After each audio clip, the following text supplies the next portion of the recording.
This week's episode is brought to you in part by KnowledgeConflict.com. Ladies and gentlemen, there's a war going on for your minds.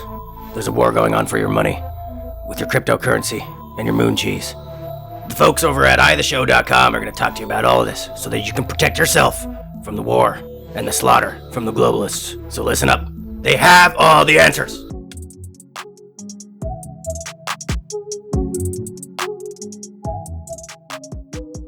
So we're talking about cryptocurrency.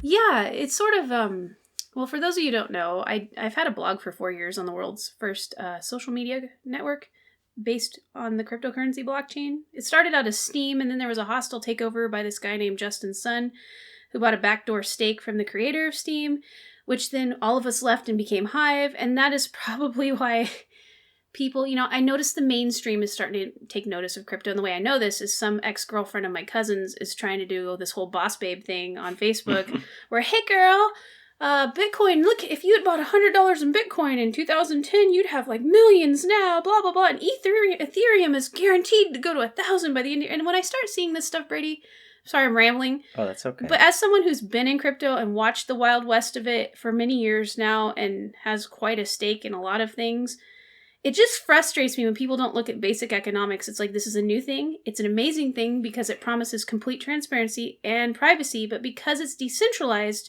you still have all the aspects of human nature with it, where you're going to have runs, people taking advantage, people hedging, people making what they call shit coins and just running up the price and cashing out and taking money away. I mean, it's a huge world. Sorry, you real go quick. Speaking of hedging, okay. like John McAfee, is currently in prison for hedging Bitcoin. Yeah. Essentially, Mm-hmm. I don't know if he was hedging necessarily. What he technically got arrested for was he did this show on like a mainstream cable network. I'm not gonna say which one because I don't know off the top of my head. Okay. Also, don't want to like throw anybody under the bus necessarily. But like he did this show and pretty much like inflated the price of Bitcoin, in which he had invested a lot of money in. Mm-hmm. Because he had the platform and the power and the voice to do so. So he did what the big banks do all the time. He basically did what the banks do all the time with the stock market. Okay. Or what Wall Street does, what the banks do with their interest rates and all that shit. So I just thought that was interesting. Well, it is. But let's rewind a little bit. Okay. I don't know if our audience is really well versed in cryptocurrency.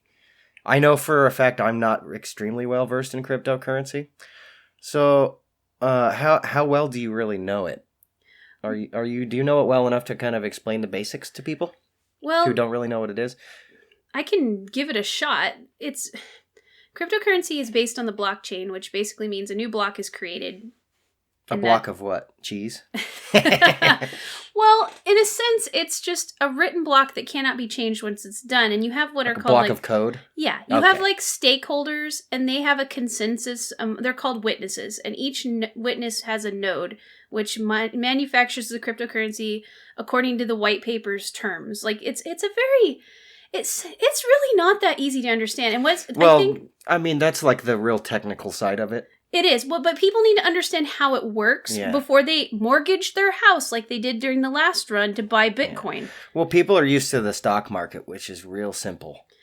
Well, you buy low and sell high. So what they saw is a lot of people are buying this thing they heard of called Bitcoin, right? Especially when the news started poking around saying something about it. Mm-hmm. And so they see this on the news and they're like, well, I'm a boomer. I have all this money to invest. Just sitting around in my Roth IRA account and stuff like that. I don't know what the hell. There's so many different investment strategies. But they see this on the news. They hear about this thing called cryptocurrency. And they're like, well, that's going to boom, right? Because it's new. A new thing to invest in it's a trend. That isn't like backed by the Rockefellers or something.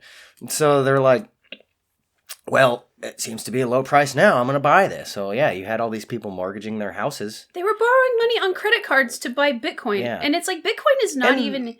Generally, that would be a good strategy because what you can do is leverage the bank's money and get a loan if you have good credit and all that, good standing with your bank. If you get like a 5 to 6% interest rate on your loan... And you get a 200% return. Let's say in their mind, like the Bitcoin's going to raise 18% in their mind. So, 18 minus 5... They're like, I'm going to make 13% profit on this at the peak. The thing is, But that's like the very basic way of thinking about it. But what the problem is that it's a currency, but then it also isn't. Like, there's tokens. It's tokenized economy. Like, my Hive token, and then you have the blockchain. Bitcoin, it takes 10 minutes to make a block. Mm-hmm. My Hive, it takes 3 seconds to do a transaction on that blockchain. So there's a lot of difference between the chains, who coded them, what they're for. I mean, there's tokens. There's tokens for everything out there. And people, if you don't understand how to use them, like, you have to have owner keys for your wallets, and it sounds very exhaustive, like, as far as like learning. It's not as simple as taking your debit card out. There is BitPay and some other services now where you can load crypto on a card, like a Visa card. It's coming along. It is, mass adoption's coming. The problem I have is Bitcoin is like, a good analogy is Bitcoin is the original, and it's a lot like gold. It's the storehouse of wealth. It's not real easy to use for the average person. How is it currency? That's what I've always wondered. Because we attribute value to it. But why do we attribute is it backed by anything valuable? Is there any kind of security involved in it? Or is it just something that it's like all money we put into thin air and just like, hey, this is accepted as currency and it's traded to be converted into what the government-backed currency? The miners mine it, and so there is a finite amount of blocks. Yeah. And so because there's a scarcity, that's why... Because when I first... So the scarcity, obviously every currency has to have some sort of scarcity built in. Well, back in cash, the like old days... You can print infinite cash, but that lowers its value. Exactly. I am not a Bitcoin expert or a crypto expert. I just know back in the old days when I first got it, I first got my bit of Bitcoin by blogging on Steemit, and I got paid in these tokens. And so I went to the exchange, absolutely had a heart attack, because in the old days, I don't know how much better it is now, but if you sent your stuff to the wrong address, it was gone. Mm-hmm. And so I would send my Steem, having a heart attack, to the exchange and bought some Bitcoin. So around $900 is when I got it. So obviously it's 13,000-ish right now. It is appreciated. But is it appreciated because it's useful, or is it because people have attributed scarcity to it? But that's the thing. Here's what I don't understand about, I guess, currency in general. Okay. Yes, it's only valuable because we say it's valuable. True. But normally that value is very tightly controlled by some kind of a governing entity, usually the United States government, if we're talking America. And that is, now, because of how things have been set up, years ago, it's all dictated by a central bank, which is, they claim they're not a government entity, but realistically they also have to answer to the government, so it's this weird gray area they lie in. Like the Federal Reserve, I'm going to go down a whole fucking route that I'm not like well versed in. But essentially the central bank controls the value of it by how much they actually print out, right? Mm-hmm. And B, like the interest rate that they add on to it, which is completely based on how the entire economy is doing. Basically. Essentially, all they're doing is putting a Band-Aid on the inflation. Yeah. Or using the inflation to boost the economy. It's really weird.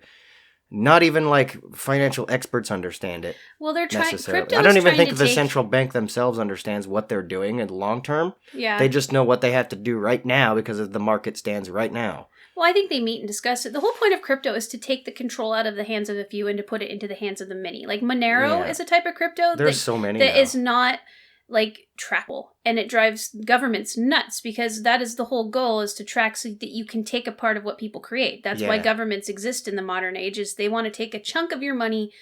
I know that it's a pool, right? Like that's how taxes work essentially. It's not voluntary necessarily. No, it's coercive. You have to do it. I mean, it's so weird. And people I love taxes because it's a genius little fucking scam they ran. Like, we're going to take a part of everything you do, a little piece of the pie, because we're the government, and you guys apparently wouldn't be okay without us. So they take this chunk of money without your choice, so you have to do it. You go to prison if you don't, right? If you don't participate in this crazy fucking system. Yeah. But like, realistically, what it is a big pool of money, everybody's money, for everything that you do. And that pays for, like, our fucking infrastructure, our roads and schools and all this other shit. Like, whether it be property taxes and all that other stuff. Yeah.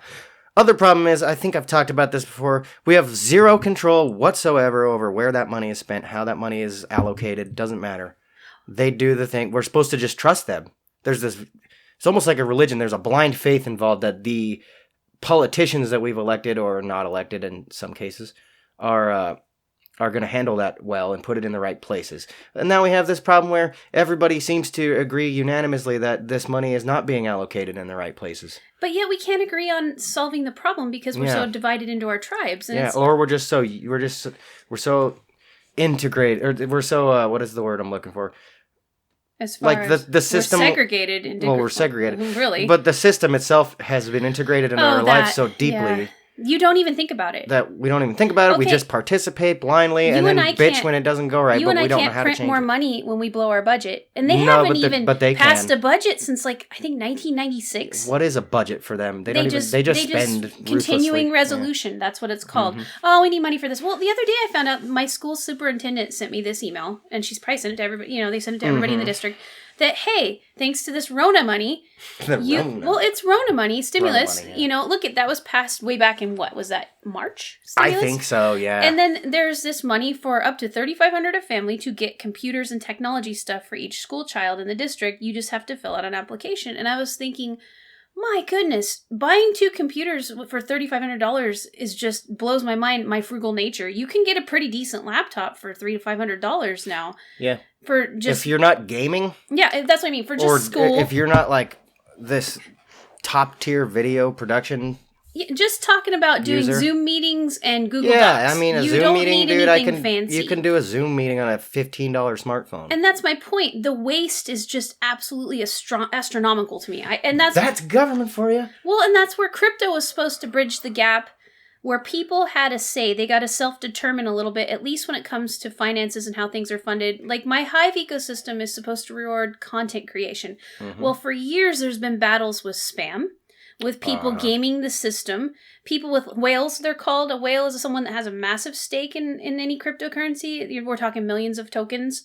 Wow. They will manipulate the system with their massive stake. So you'll see economics play out in these smaller ecosystems. So is crypto going to change anything? I don't know. It's funny that you say that. Okay. It's a good way to observe the bigger picture here on money in general. If the ways you're just, the things you were just describing that people do, right? Mm-hmm. On a bigger scale, that exact same thing happens with normal money. It does. But there's other systems in place with normal money that are even more corrupt, like the stock market. You cannot tell me that that's a normal market. There is so much corruption. There is so much manipulation going on in there. It's insane. Well, you were just talking about McAfee. I truly believe when it comes to white-collar crime, if you go to prison, it's because your friends are not in power. Because there are lots of white-collar criminals right now that I think he probably had to, throw some kind of big figure under the bus that did not like him very much. Because he's fought prison time ruthlessly over the years for other shit that he's done. So he's obviously got some kind of pull in the judicial system. Do you think he just wanted to go there for a vacation, maybe? Like, some people... Well, he's in Brazil in prison right now. I think he ran. I think he's a flight risk. If anybody's a flight risk, it'd be McAfee. If you go back and look at his story, we should have done a whole episode on him, but I'm not I'm not the research and spew facts kind of type of person. We need to get your wife on getting us all this stuff, and we should do it because we wanted to do an episode. I'm pretty bad. There's no biography on him. Yeah. Not a real concise one anyway. Well, that's what I mean. I wish that McAfee, if you're listening, Brady and I would be cool biographers, right? I would love to just ask you random questions too. Yeah, because that lady he's with, she seems like a magical unicorn. The biographies that I have seen by him or just YouTube videos, and a couple of them got an interview with the guy, and he did not want to talk about some of the shit because he claims some of it's rumors. But there's this big alleged scandal that he did down in that was in Belize. Belize, and he doesn't really want to talk about it much. I would just like to talk to him. I want to hear his. Like, what is he like for breakfast? Yeah. But the interviews I've seen with him, they were like pandering these questions to him. Ew. It wasn't even a news journalist. This was just a YouTuber, and he fell in the pitfall that some of the journalists fall in, which is like trying to manipulate the narrative through like the way you ask the questions. Okay, journalist. And he was doing that to John McAfee. He was pretty much trying to lead John McAfee into answering these questions to like admit something or something for a big story. That's not how you should.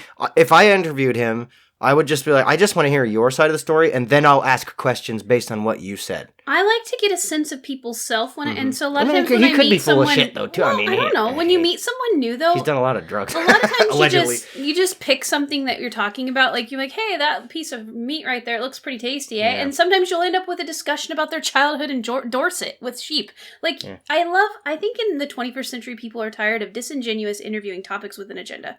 I'm over it. I want to know the person. Why do you think Joe Rogan's podcast is literally the biggest podcast on Earth? Because he just talks to people.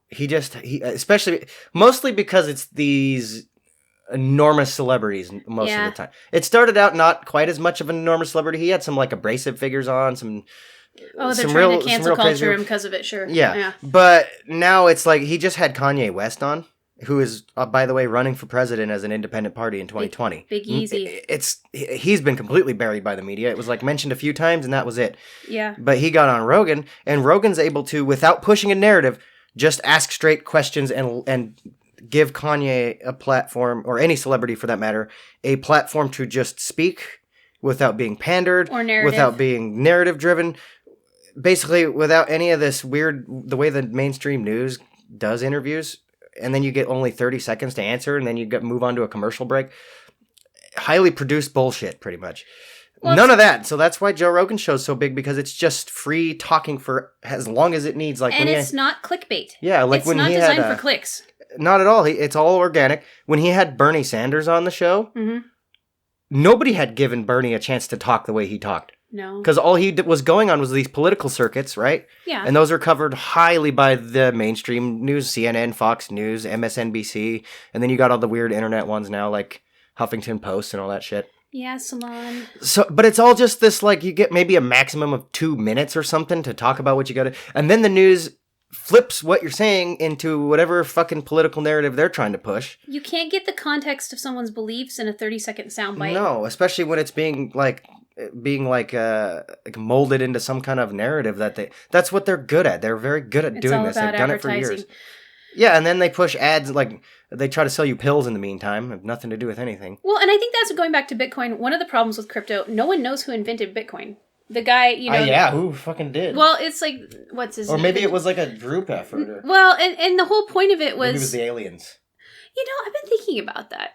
Like, it almost surprises me if it would be people dissatisfied with the current system, but what was it? What was his name? It was Japanese. Who?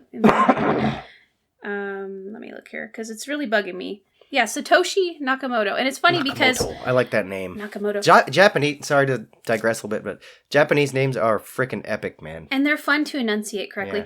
Yeah. It's a pseudonym for the person or group who designed and developed Bitcoin, okay? And even the way that crypto is tracked now is in Satoshis. It is the funniest thing. If you guys are ever bored, go join a crypto exchange and look at that nonsense. Wow.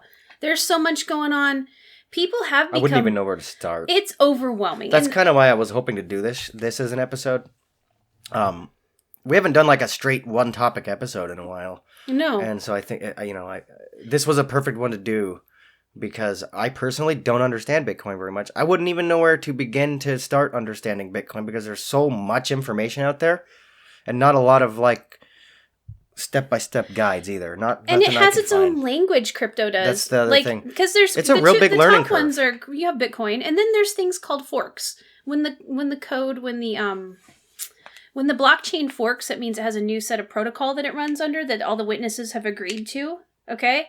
That means everything changes. Well, Bitcoin has forked some hard forks, because there's soft and hard forks, where now you have Bitcoin Gold and Bitcoin Cash, and you have all these different types of Bitcoins. And what was funny is when I've owned it during all these forks, you get that equal amount of currency in the new fork. That's interesting. Yeah, and when would that ever happen in a fiat currency it's market? Like a stock splitting. Yeah. You're getting a double amount, but it's then this whole new set of protocols. And so, yeah, I ended up with I think because it's Bitcoin Cash and Bitcoin, let me look on CoinMarket. This is really hurting my brain a little bit. But that's okay. I had a headache for the first year because, like I said, I didn't even trade. Like, I dabbled with trading a little bit. Like, I bought some coins that seemed interesting to me because then also there's a section of crypto where people use the tokens as almost a crowdfunding thing for initiatives, like I talked about the pot one, or there's Dogecoin, which I think is hilarious. There's some niche coins. It's kind of interesting. There are, and it's designed, but Bitcoin, Ether, and Ripple are the top three, and Litecoin. But that's the other issue here that I see here, and that's something I don't understand is there is almost a multitude of different cryptocurrencies now, and it's like, how do you pick one? is it all about just investing for the growth of that? What is it about? Is it about actually like just having a better currency? What is the deal with it? Every token has a white paper, it's called, and you can go like a prospectus when you buy a stock. Okay. And when you can go to their website and you read that white paper. The problem is you better have some understanding in blockchain coding and how it works, because and that's the problem I think with crypto. I did get an email from PayPal. I was going to talk about that. That's kind of what started this. Yeah, let's talk about that. They invited me to join the wait list because they're going to, it says, discover the new possibilities and be among the first to explore crypto with PayPal. And you'll be able to do, won't have any transaction fees and stuff. But I'm thinking about this. So that means lay people, the not early adopters are going to be able to use crypto, because I think of PayPal as a great service, but it's sort of like part of that whole system that crypto was designed to not be a part of. There's like this exclusive culture. Yeah, and now they're adopting crypto, which means they are found a way to make it easy for the masses to just stick that debit card in. And that's, you have to do that. I mean, the masses essentially don't have time to sit there and do extensive hours of research on how blockchain works and what current cryptocurrency to pick. So if these corporations that are kind of already based on like just the way money works, any kind of financial corporation like PayPal, for example, or Venmo, well, they had to learn how to tax it, which the IRS got into a couple years ago. And that's the other thing too, is like the government obviously wants their share. And that's against cryptos too. It's not a fiat currency. But it's like it's good if they start getting involved to make it easier for the masses to use. It would be nice to just plug that debit card in. That's what we like to do. Don't you love, though, how people whine? This is a pet peeve of mine. The information has been there since 2010. You just had to put a little work in to figure out how to work. And there was some risk, okay? But then people are like, it's like anything in life that becomes a trend. You have early adopters who put the work in, the pioneers, the homesteaders. They reap the rewards. When you're an early adopter in anything, like if you had bought Amazon stock in the beginning days of Amazon, you'd be you'd be a multimillionaire now. It's the same thing with crypto. The people that got Bitcoin and bought $100 worth that are worth $72 million now, it's because they early adopted. And all that with the internet, the power to early adopt anything is out there if you're willing to put a little work in. Yeah. But then people they call it the FOMO. Fear of missing out. And then you have hold, which it was a joke. And one of the currency things in crypto world, you'll see HODL in giant words or letters. And that means to just buy and hold your crypto and it will grow over time. Whereas the FOMO people are the people right now that are like, hey girl, it's going to be $1,000 by the end of the year. It's like, it might be, but crypto's very volatile because it's not regulated. Yeah. So never invest more than you can afford to lose, people. I'm not going to lie. This is giving me a headache. I'm sorry. I am learning some stuff, but I'm still just like, I just don't understand how it works. How does the value even work? Like, what is it? Essentially, you still have to trade for a government currency, regardless. You can. Nothing is just pure cryptocurrency anymore. There are places that you can buy things or get Amazon gift cards with your Bitcoin, but you still are converting to fiat currency. Amazon's going to convert it back to fiat currency and pay their taxes regardless. Well, that's a whole nother episode. It is. And I pay their taxes in quotations, like I told obviously. you, Brady, the first year I had a massive headache because it's almost overwhelming, but I can see the good that could come out of it too. Yeah. I would love the accountability the factor. Blockchain technology on its own, I'm not going to go down this hole right now. I'm not well versed in it, but I did watch a Joe Rogan episode where this guy was supposedly an expert on blockchain, and he was kind of like laying out the possibilities in other aspects of life other than other than money.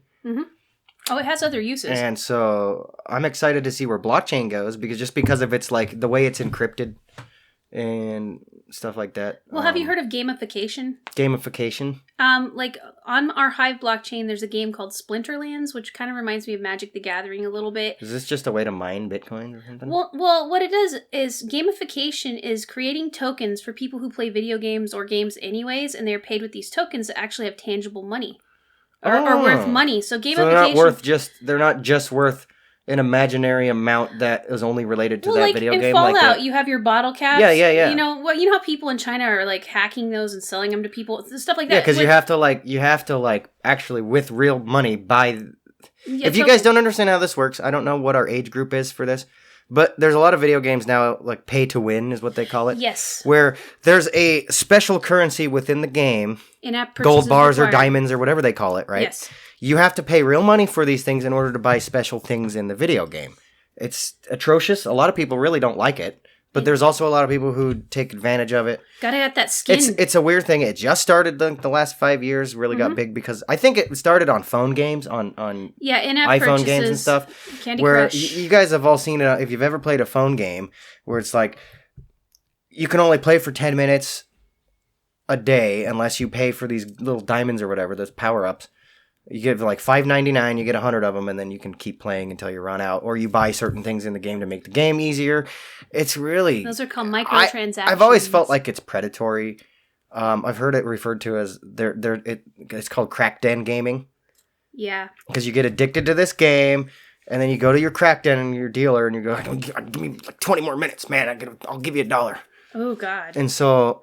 Well, in crypto world, it's kind of like that's the way I see it. You can tokenize things and create your on a truly free blockchain. You can create using the parameters set within the blockchain. You can create your own tokens, and that's what they did with Splinterlands. And then those tokens are worth actual money. They have a value attributed to them, and so then you can use them in game, or you can actually just use them for anything, anyways. How does that work? Well, who gains from like the fact that you're playing a video game? So how does that give you any money? Well, doesn't that cause inflation by the fact that it's not really? Oh, there's inflation. There's all sorts of stuff going on. In the world that we live in now, how it works is you add to the GDP of your country, technically, whenever you produce something normally, right? Okay. Whether you're producing any kind of media content, if you work in a manufacturing industry, if you are the manufacturer, right? Yeah. You're literally producing something tangible and trading it. Okay. Because money itself has no value. Technically, it's just a medium of exchange, right? Yes. That's how, when money started, it was because it was easier to trade money to agree that this pressed salt or whatever it was into a coin shape was a lot easier to give to a person than bringing 200 cows to the market to exchange for 300 chickens. That's a nightmare. Exchange. So they were like, okay, actually, there's a market that has chickens. I'm going to sell my cows to the market that has cows. They're going to give me this pressed salt coin. And this pressed salt coin is going to go to the chickens. I'm going to buy the chickens from there on my own time. It was a medium of exchange without exchanging the goods themselves because it became a logistical nightmare to actually trade the goods themselves. But it was a genius way to do it, especially because the salt itself was worth something. It was actually like the coins pressed from salt were literally worth how much that salt was worth. It was, what was it called? A shekel or something? Yes. It was like a shekel of salt. I am not an expert. I can't remember. I did a little research on this back in the day about like the early forms of currency before we used gold. Because I was trying to follow this trail as to why we started using gold. Why is gold valuable? Turns out it was just easy to turn into a coin. It was pretty. Well, and it was also rare. Because this was before electronics. Now, gold is very useful in electronics because it conducts electricity so well. It's easy to form into wires, because it's low melting point. Gold's scarcity it's a very soft was metal. Also because it and could it was be manipulated by the people that had power too. If you think about it. But at first they didn't even know it was scarce. No. It was more about, it was literally just easy to turn into a coin. Well, and I think about, you said about consumables. I think that, and whether it be that 20 minutes of game that you play makes you feel good, that's a type of consumption.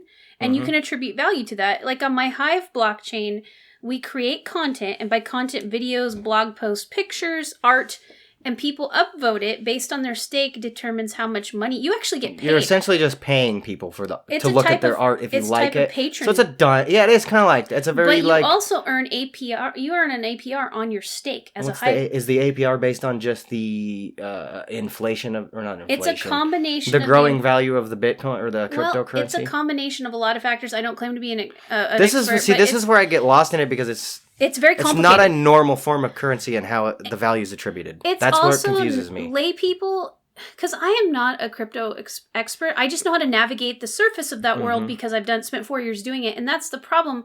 I was willing to even learn some of it. Most normal people going about their day do not want to take the time to do this. It's hard for me. Again, and it's not... Because it's not broke down in a way it's easy to understand. It's a vast pool of information Because when you start talking about delegated proof of stake, smart media tokens, there's all of this lingo they have. There's a lot of jargon. Like the Winklevoss twins. It's just like starting out in the stock market, though. If you don't know what you're doing... Again, the stock market's slightly more like user-friendly if you don't know what you're doing. Because you can just buy something. They've had centuries and watch it to grow or also shrink. create it in a way that because I'm sure at first Wall Street people were like, what what the heck are you talking about? Stock in a company. Well, it used to be exclusive for educated and upper tier people, but they realized a lot of money can be made on transaction fees with robotic trading. You know, like you have the Robinhood app and all that. If you bring everybody in. Look at like, have you ever went to a little gas station or grocery store and they want to charge you or they have a minimum purchase amount if you use a debit card or credit card, or you have to pay an extra to use it, like at the gas pump. That's because the transaction fees. People who actually manage those transactions, the point of service software industry, they charge the actual company for the little machine you put your debit card in, also for the actual transaction itself to like send to the bank and send your bank sends you money. There's all this complicated crap going on in the background. Ones and zeros getting flown around because you're not using actual cash. And those ones and zeros have to eventually be formed back into some kind of cash to go back to the government. Then there's taxes involved in all ends of that. So they end up attributing this fee, and either you have to pay for it one way or the other. That's because there ain't no such thing as a free lunch. Yeah. If they would teach every human that, things would be a lot better. Personal finance, I know, is something we got to do an episode on that eventually too, because I think crypto ties into it. But that is the biggest problem: is people need to realize for a product to exist, someone had to put out effort, and because they put out that effort, they need to be compensated for it. Yeah. Whether it's your mom making you lunch and you should do the dishes, or I made this cool sparkly thing and do you want to buy it? It's like somebody put some work out, someone needs to be compensated for it. It's pretty simple. You know, and you brought up the point of sale transaction machines. I know someone who writes the code for those for a company as their job, and they are integrating Bitcoin right now into the machines you stick your card in or tap it with your chip. Now, but there's still going to be some kind of fee and all that too. Well, the credit card processing merchants, they make just bank, okay? Yeah. And so, and it makes sense. I agree they should. A service. I agree they should be paid for their service. Mm-hmm. But that diminishes our like want to use it, because like if I have to pay that extra just so I can use my money that's stored in the bank, yeah, I understand you're providing a service and you need to be paid, but I should just go get cash instead. There's a price. Then I don't have to pay anybody for anything. I just have cash. There's a price to pay for convenience and inflation. Yeah, absolutely, but like cash, I mean. Yeah, but they're getting rid of cash. I don't and even also use the cash so. is not even worth. Each year we're paying a price for that convenience too. The cheap, easy credit that we have, the convenient lives that we live. Letting a government run amok and not have a budget, that's diminished the value of our fiat currency. Mm-hmm. What you could buy for $1 now, even 10 years ago, it's really quite sad.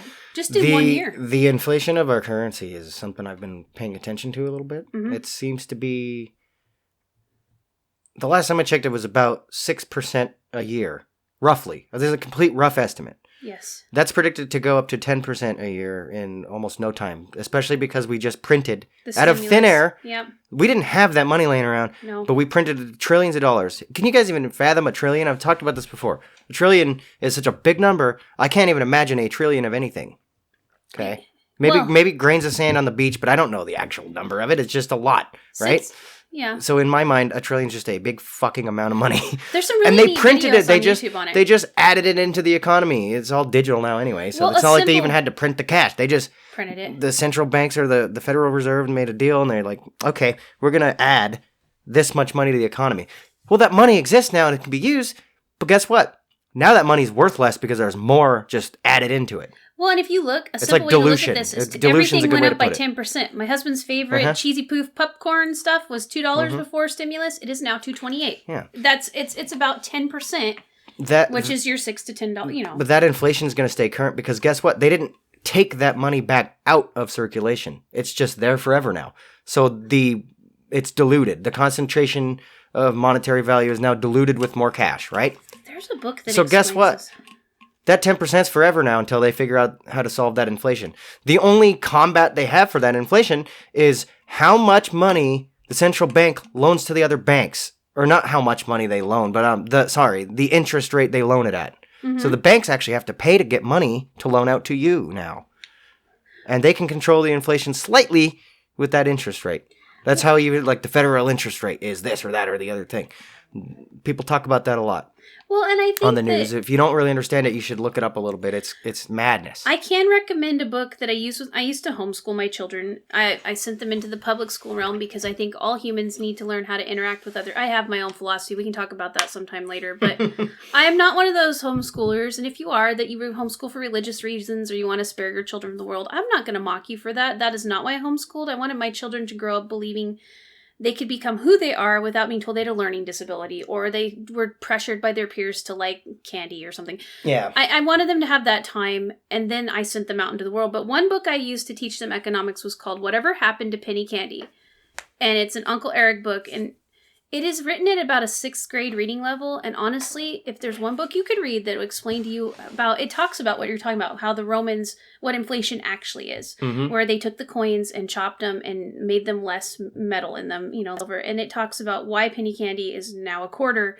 And it explains it in a way that everyone that's an adult and has, like I said, pretty 6th much grade reading level can understand. Creates like an analogy that's... Well, it's very clearly written, and it covers everything: investment cycles, recessions, inflation, demand for money, and more. I need to read that myself. This was recommended by one of our Treasury secretaries. It's a really, really good book. I read it to my children.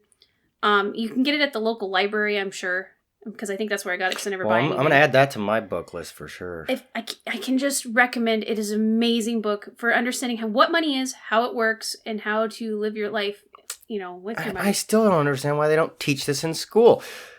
I do. Look at the... Well, we can put the tinfoil hat on in a minute. We're going to.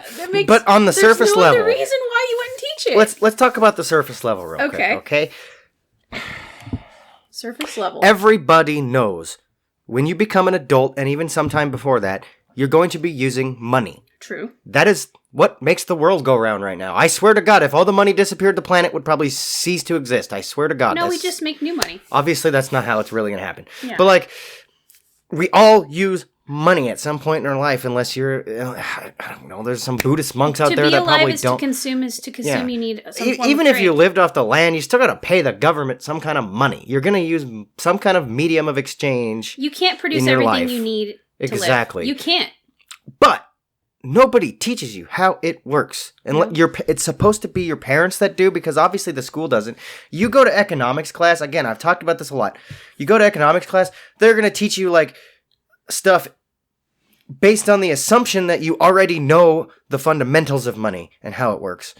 Like how to use the stock market, how to make a budget. But they don't go back and teach you the basic fundamentals of money. How money works, why we use money, this stuff. I had to learn all that on my own. I had to look that up. And maybe these private schools teach you all that stuff. I'd never been to a private school, so I couldn't tell you. And I'm sure a lot of them don't even teach you that anyway. I don't think that our culture wants the whole populace to know how it works and what they're doing. Because then it wouldn't work at all, probably. That probably sounded tinfoil. Because then because then Bitcoin would have existed a long time ago. Well, think about it. You're always going to the poor will always be with you is something that I've heard lots of times. And I think a lot of it is because you're dealing with a lot more factors than just being taught how to use money. You have mental health issues. You weren't properly parented. Maybe you're just an impulsive person. That whole lottery meme. If you win the lottery, you're going to be broke and dead in a few years anyways. I think that you're always going to have that. It's easy to learn how to use money. That's the easy part. You stick a debit card in a machine, blah, blah, blah. You get your product, right? Yeah. Using money is not hard, necessarily. Or you pull some dollars. Somebody gives you a price, you pull the money out of your pocket and give it to them, or you use your debit card, right? Using money is simple. I could stress that all day long. It's the how money works part they don't teach you. But once again, I kind of feel like that's intentional. We do need to discuss that. If you knew how money works, would you ever get $80,000 in student loans that you Hell no. And for a product that in fact, student loans probably wouldn't even exist if we all knew how money worked. Well, I think we'd be like, that's a bullshit system. I feel like college should be a payable. It used to be you could work all summer and pay for college, maybe at a state school or a local school. Easily. I have heard this many times, and I've always wondered if it's bullshit or not. Okay. But yeah, it used to be, from what I heard, a lot of the boomers when they were kids. And I'm sorry, I'm not trying to be generationalist, or I'm not blaming anything on the boomers. Yeah. But it is a known fact that the boomers used to be able to get a summer job in their graduating class in their graduating year of high school.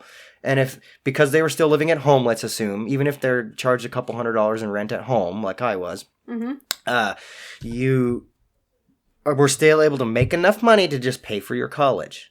Okay. And maybe your parents gave you a little bit of a boost too. Who knows? But you were still able to, or maybe you come out of college with like a couple grand in student loans, like nothing. Yeah, nothing. But then again, a couple grand back then was about the equivalent of 10 to 15 grand. I think I read somewhere tuition at Harvard in 1980 was like $3,600. So think about that. That's only been 40 years. What was the actual purchasing power of $3,600? Well, I know in 1978. Another factor to always consider. Well, in 1978, my dad, who was a timber feller, which was a high-paying job at the time, made $350 a day. He made like $20-some. He made this incredible amount of money. It's still considered a good wage now, but we know in those days he could buy a brand new pickup working in a year. He could pay tuition to Harvard. Yeah. Well, so my dad. That's what I'm talking about. My dad was telling me you could get a job filling up people's gas tanks because back in like the 50s, 60s, 70s. You did. You worked it up. It was all full service. A lot of the stations were full service where you'd pull up to the gas station. You didn't have to get out. It was fancy. They went up and washed your window. Yeah, they pumped your gas for you. They changed your oil if you need or checked your oil. It was a service they all had station. A lot of them had shops so that if your oil was low, you could just go get it changed. They checked your windshield wipers and your fluid. They did a lot of the stuff that these like Jiffy Lube places do now, right? Where for like $80. Yeah. And so my dad said you could just get a job doing that. Real basic service industry job. And you could pay rent. Probably minimum wage, and you got tips. People tipped back then, he said. Yeah. And he said you could just pay for your entire college if you're just at a modest college like a state college. Yeah. You could go to your state college on that job. But now we have a debt culture. And still have money to spend. Think of the debt culture now. Yeah. It's like everything's debt now. Our money itself is now debt. That's how they've bridged the gap with with inflating our money. They've deflated the value of our currency, but they're like, here's this cheap debt culture that you can go borrow the money to and it really only perpetuates the issue. It kicks the can down the road for future generations too. I mean, someone's gonna have to pay all this debt off eventually. They're not. You know that for a fact they ain't gonna write it off. Even if, let's say, here's an example. Okay. Okay.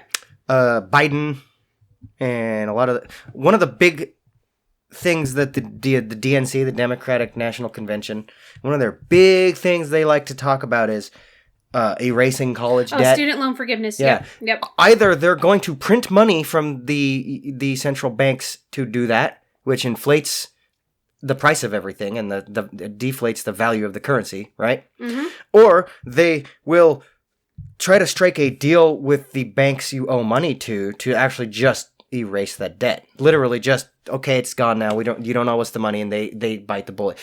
If that happens, guess what the bank's going to do? They're going to go to the government and say, we need a bailout like they did in 2008. You know what kills me? So either way, the taxpayers will be paying for that. Right now, the money that the banks... Because see, what people don't realize is the banks borrow the money to give to you at the government rate, which is negative right now. And then you're paying 7 or 8%. Is it still a negative now? It's right in there. Well, I haven't checked it recently, but it was trending negative, the amount of interest rate that they were borrowing on. But then they're giving it to you at 7 or 8% because you're a young person with no credit, right? Mm-hmm. They have made, by the time you've paid on that for a few years, probably that money back at least 2 times over. Mm-hmm. Because then they also take that money and invest it. It's a very simple formula, okay? Yeah. If the bank can borrow the money from the feds at a 2% interest rate, that's a very common interest rate in a normal economy, let's say, before COVID, right? Yep. 2% interest rate. The bank loans it to you for a fucking 30% interest rate because you're a first-time car buyer. Let's just make an example, okay? Yeah, that's true. That's normal. They go for these bad credit car buyers who want a $5,000 loan, right? They borrow the money at 2%, charge you, even just say 18%, right? They're making a ton. That is a huge profit margin for them. Because that's how banks make their money, is charging you for loans, essentially. Or the other little administration fees and crap like that for starting a bank account. But that's chump change compared to the loan interest. Once they loan you the money, they sell that note. Yep. To either another bank or investment firms. Who are willing to take the risk. Mm-hmm. Because the higher the interest rate, the more risk you have. Like your credit score, it should not... That credit score thing is fascinating to me because it really just is your risk. You know, how much of a risk are you? Like me, not much of a credit risk. It's weird. It took years. But why is it important? I don't know. But I still got to go on a little bit on that. Keep going. Sorry. Yes. If you want to get down to it again. So that $5,000 loan, you're paying 18% interest. So you're paying like $6,800. The bank borrowed that for 2%. They sold your note for maybe, I would say, 9-10%. So they can quickly make a little like 6% profit. And that's a lot. okay, to the bank. Trust me, because they're doing hundreds or thousands of these all the time. Transactions, yep. So that 6% is a lot, real quick. Real quick money for the bank. The end user who bought the loan, they're going to make the remainder, what would it be? So 6 minus 8, so the 10%. Yep. They're going to make that 10%. That's good for them. Plus They're still doing hundreds of those, your too. stuff on time, and you have all that. They make a lot on fees. Yeah, and those people already have lawyers employed, so if you don't pay either way, they're getting their money. Because then they're just going to start collecting your assets, whatever you put for collateral. If you don't have collateral for whatever reason, they're going to go after whatever assets you do own, and if that's not the case, then they're going to hit your fucking employer for garnishments. Well, see, and this is what I want to know with crypto. I feel like the They make banks, their money you talked either way. about JP Morgan and all these people, they waited too long to jump in as early adopters. So I truly believe, and there's a lot of conspiracies in crypto land, that they ran it up, that big, huge bull market in 2017 where people were doing that. I think that's because the banks invested in it. Well, they ran it up and crashed it on purpose because hyperinflated anything that is run up like that is going to crash. It's the law of economics. And so then they bought everything and got themselves in there after the crash because it went way down there. Once there's a crash, it always goes back up. Yeah, and it has. It crashed down after the crash in 2017. It went down to, like, Bitcoin was, I think, around 3,000, and now it's back up to 13. So it has value, and I guess that's what I'm talking about with all of this, is that now you have the big banks and the gov and our huge conglomerations getting in on crypto. Are they just going to turn it into a system where they can, basically take advantage of people, the common people, and taking away from what it should have been and what it was designed to be, and just turning it into another system of money because humans are incapable that's where I of see changing how we do business. That's where I see it going. And that's why I don't know. Because they like to regulate and control the money, right? Yeah, regulations are not to protect the people. And so if that happens, if the government adopts cryptocurrency, nothing will change. It'll go back to exactly the way it is, just using a new format, a new medium. Most of our fiat currencies sort of operate like crypto as far as they're digital now. When's the last time, I have to go get cash. It's not like you cash your paycheck like your grandparents did and have the cash in your wallet. Shit, businesses used to just give you cash instead of a paycheck. Well, and then, I don't know how long ago that was, but that was the thing. Well, and how old's your dad? Because mine's 61. 60. Okay, so they're about the same age. 60, 61. Yeah, and it's thinking, so on the scale of history, just think of how much has changed in the money world since they were teenagers. Just in 100 years, let's say. Oh gosh, I can't even. 100 years is a really good way to probe how because the change. we went off the gold standard in the 30s, and then the 60s we completed that. And there's conspiracies, real quick. There's conspiracies that our money is still backed, but it's backed by oil prices, or at least it was up until a few years ago. Mm-hmm. What are we backed by now? Literally nothing. We're backed by the debt. I've always because said, now we trade in debt instead of commodities. Well, and also we're selling people's loans off instead of selling oil or gold. Instead of selling the goods we produce to other countries and stuff like that, now we just sell them the debt. That's how we got in this big hot water with China. That was a big thing everybody was trying to point at Obama for doing, but it actually started happening a long time before Obama. Well, and I've been a firm believer the reason why American dollar and everything, other than we're firmly entrenched our octopus hands and everything, is that Americans get up every day and work harder than anybody, and longer than anybody else on the planet. There are studies that confirm this. We live to work instead of work to live. Now we do, yeah. That's the culture has shifted to that. I hate it so much. Everybody feels it too. Nobody wants to talk about it, but everybody feels it. Well, and I think it's in our DNA that you're not a good, tough, hardcore American if you're not working yourself. I had a neighbor. That's been the American paradigm for years. Probably since we started. I had a neighbor whose entire existence was derived about what his career, what he did. And then that was all taken away from him because of health problems. And I swear it was the worst case of depression I've ever seen in my life. It's like, your identity should not be just what you do for a living. What you produce for your country. Yeah, well, it's just... and also, you get an arrogance about you. It's like, there are other parts of you than just if you're an electrician and then that's a cool thing that you do, but it should not be your sole source of identity. It's like, I don't know. I feel like that kind of is what it is nowadays. That's how it is in America, that you should be working 4 10s or... Well, actually, I know people that are working just an outstanding amount of hours and they're not happy.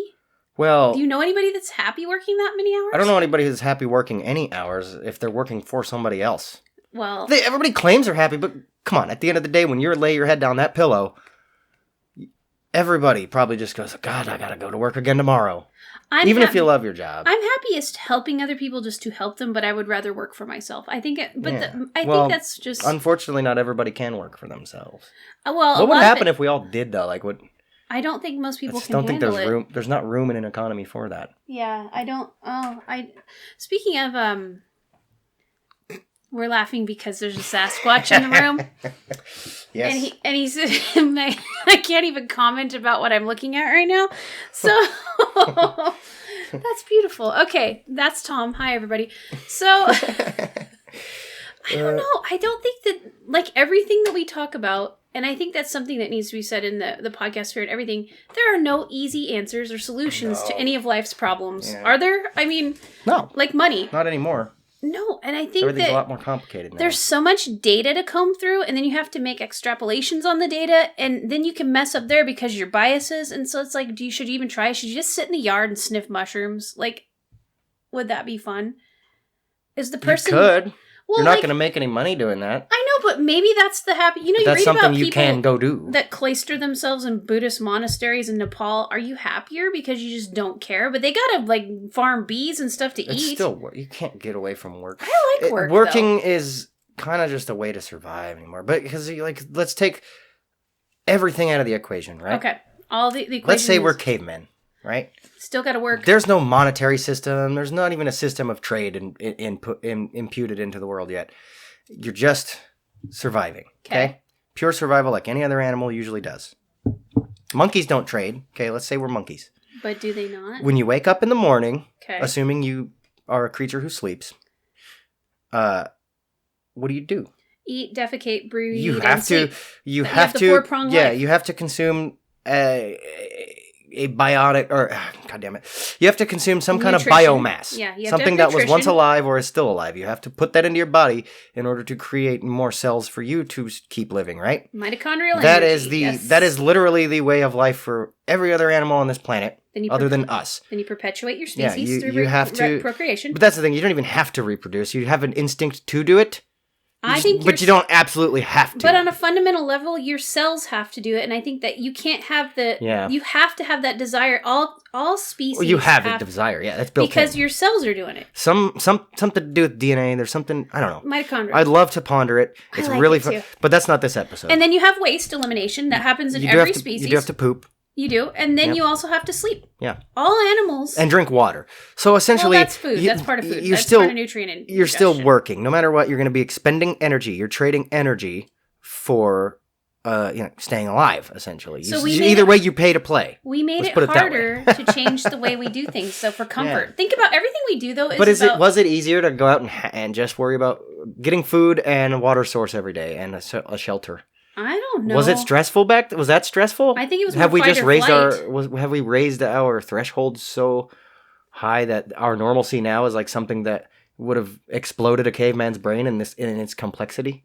I think that the types of stress that we put ourselves under are completely different now. Yeah. Before it was more fight or flight. Now it's a type of stress we're dealing with a lot of external stimuli all the time that our caveman ancestors did not have to deal with.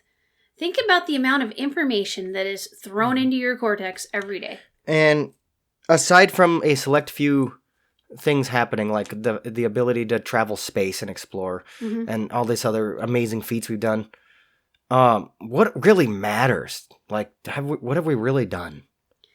Well, yes, we have a very complicated system of yes, guess what? We can go get an education, right? We can learn things. All this stuff we can do now. What does it really matter at the end of the day when we all know we're going to die? Like, memento mori, death is inevitable. I don't know, but the way no matter what, you're going to die. Someday, you will cease to be living anymore. Whether there's an afterlife or whatever. Even if there is an afterlife, I doubt anything we do in this life really affects or even spills over into that at all. So, at the end of the day, what are we really doing when you can look at any other animal species on the planet and they just live? They are in the moment, they just live and eat and breathe and sleep. I don't know if it's enjoyable or not. I'm not a deer or whatever. Name an animal. I'm not that. I'm a human being. And everything we do is very complex. It's cool. I can drive a car, right? I can learn to drive a car. But what does it really matter to drive a car? Yeah, but... Do I have to go 300 miles away? No, I absolutely don't have to go 300 miles away. Everything I need is around me on this planet. So what everything we've set up, all the complexity, money, the banks, schools, even the ability to explore space, what does it really matter when you're going to die? And even if We never had to perpetuate any of these things that we do. We just did. But maybe that's the greatest part of being human is the joy of discovery. I know it is for me. That joy is very shallow in a way because, again, you get that joy. It doesn't last forever, right? We've talked about that before. Well, the dopamine drip. But honestly... You're going to get joy for a day or two, maybe a year. It's going to go away at the end of the day. And then you're going to die someday, and it's what does it matter? Well, you perpetuated the joy on down through history, though, as long as humans exist. Yeah, say you discovered how something functions, okay? Okay. Say you did. You, because of the advances we've made as a species, can leave that for the next person to build upon. So it's almost like you're building this building a huge tower of knowledge and for that's people cool. throughout history. Well, that's cool a type and all, of but joy. The heat death of the universe will inevitably happen anyway. Everything in existence will just be gone. Well, yeah. I know it's billions and trillions, whatever years away. But I mean, like, again, it sometimes seems like, and I'm sorry, I guess I'm being a little negative here, or whatever you want to call it. I'm sure there's an ism that I'm portraying here, but like at the end of everything, what are we really doing when everything's not going to exist anymore someday? But you don't. What are we really doing? Okay, but you don't definitively know that, so maybe that's a little bit of the joy too. It just you don't know how it's going to happen. It's hard to, I think, articulate what I'm trying to say, but like really, I'm just trying to ask the question as like what was life thinking in the why is life period like? Well, what's it really the goal? What's the end goal? And you're talking about what's the point of doing all this evil empire hedge fund stuff when it really doesn't matter at the none end of of it matters at the end of the day. I agree. And everyone's going to die. Well, and it's kind of like the toilet paper thing. We all use the same bathroom in a sense. So it's like, why should people be elitist over others? And just because some of you may have had better situations. And I understand what you're saying. That's a whole nother episode too on that. I'd love to talk about that. I would like to talk about that. We could. We're at the hour mark. Yeah, we're gonna keep going as long as it takes. But like, I'm just like seriously curious, like. Even if there was some kind of divine entity that created us, let's say, okay? We're going to talk about that. And let's say that entity will not be affected by heat death of the universe, okay? It's infinite no matter what. The energy cannot be spread out so far that it's imperceivable, okay? Okay. Just like that's how the universe is going to end inevitably, right? Technically, I don't know if the matter will go away necessarily, or maybe it does. I don't know. You're talking about entropy. Okay. Entropy, yes. All right. But let's say this divine being that created not only life but everything, right? Okay. Let's just call it God, because that's the typical term for it. Yes. Say God is immune to entropy, okay? Okay. Why did he even do any of this? Is that not the why did God question, though? That's the thing. Yeah, I don't think we I guess I'm going for real ultimate question here, but I don't think we can understand that in our current physical capacity. I don't think we have the computing power. But does that also mean we're being used by this creator, by this God? Are we just being used? Are we a tool? Are we something that was just? Do you resent that? Are we an experiment? I don't know if I resent that. I just question it. That's all. Well, I like to what think are we supposed to be? Those are we even living? Though. If we were created for a reason, are we living up to that reason? Well, a lot of Judeo-Christian traditions believe that we are created to go through this to choose to follow him out of our own free will, and that is why this whole system exists as the way it does. And basically, just because he was lonely, it was know lonely because essentially the way I've interpreted the Judeo-Christian version of religion or whatever of God, is he got bored one day and decided to make us because he was lonely. Like nobody ever said he had a wife or any kind of friends or anything going on. Like, maybe he does. I don't know. I feel like we symbolize things as a species to make sense of it. Obviously, and I don't think we can make sense of our existence. We can only frame it into. I feel like philosophy is the entire whole section of human thinking trying to make sense of our existence. But my entire point was like we've complicated so much as a species, right? And we're the only species that have done this. Yeah. And again, That's why I believe our consciousness is special. It always gives me a headache because I can never figure out like why we've done any of this stuff. I was born into it and I've learned to navigate through it, but I don't know why we're doing it.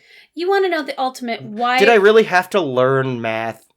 Because we could, as every other species on the whole planet survives without math. Yeah, but they aren't as comfortable as we are. Yeah. That's another thing, though. We have used our intellect to create a more comfortable existence. Though? Well, let's think about it in context. It's 10 degrees outside today. We're inside a nice warm house. That's true. Would it be nice out there? And we used our brains to conquer the elements, basically. Yes. And we're wearing clothes. Comfort. But and comfort. Is there an end point though, or do we just keep this going? What is it? The Danish art of comfort. It's like finding this little. Hold on a second. Let me look it up because I think that's a big deal. It's the Danish Norwegian word for mood. for a mood of coziness and comfortable conviviality with feelings of wellness and contentment. This was a big trend in library books. I think it was like last year, the year before, the Hygge thing, or however you say it.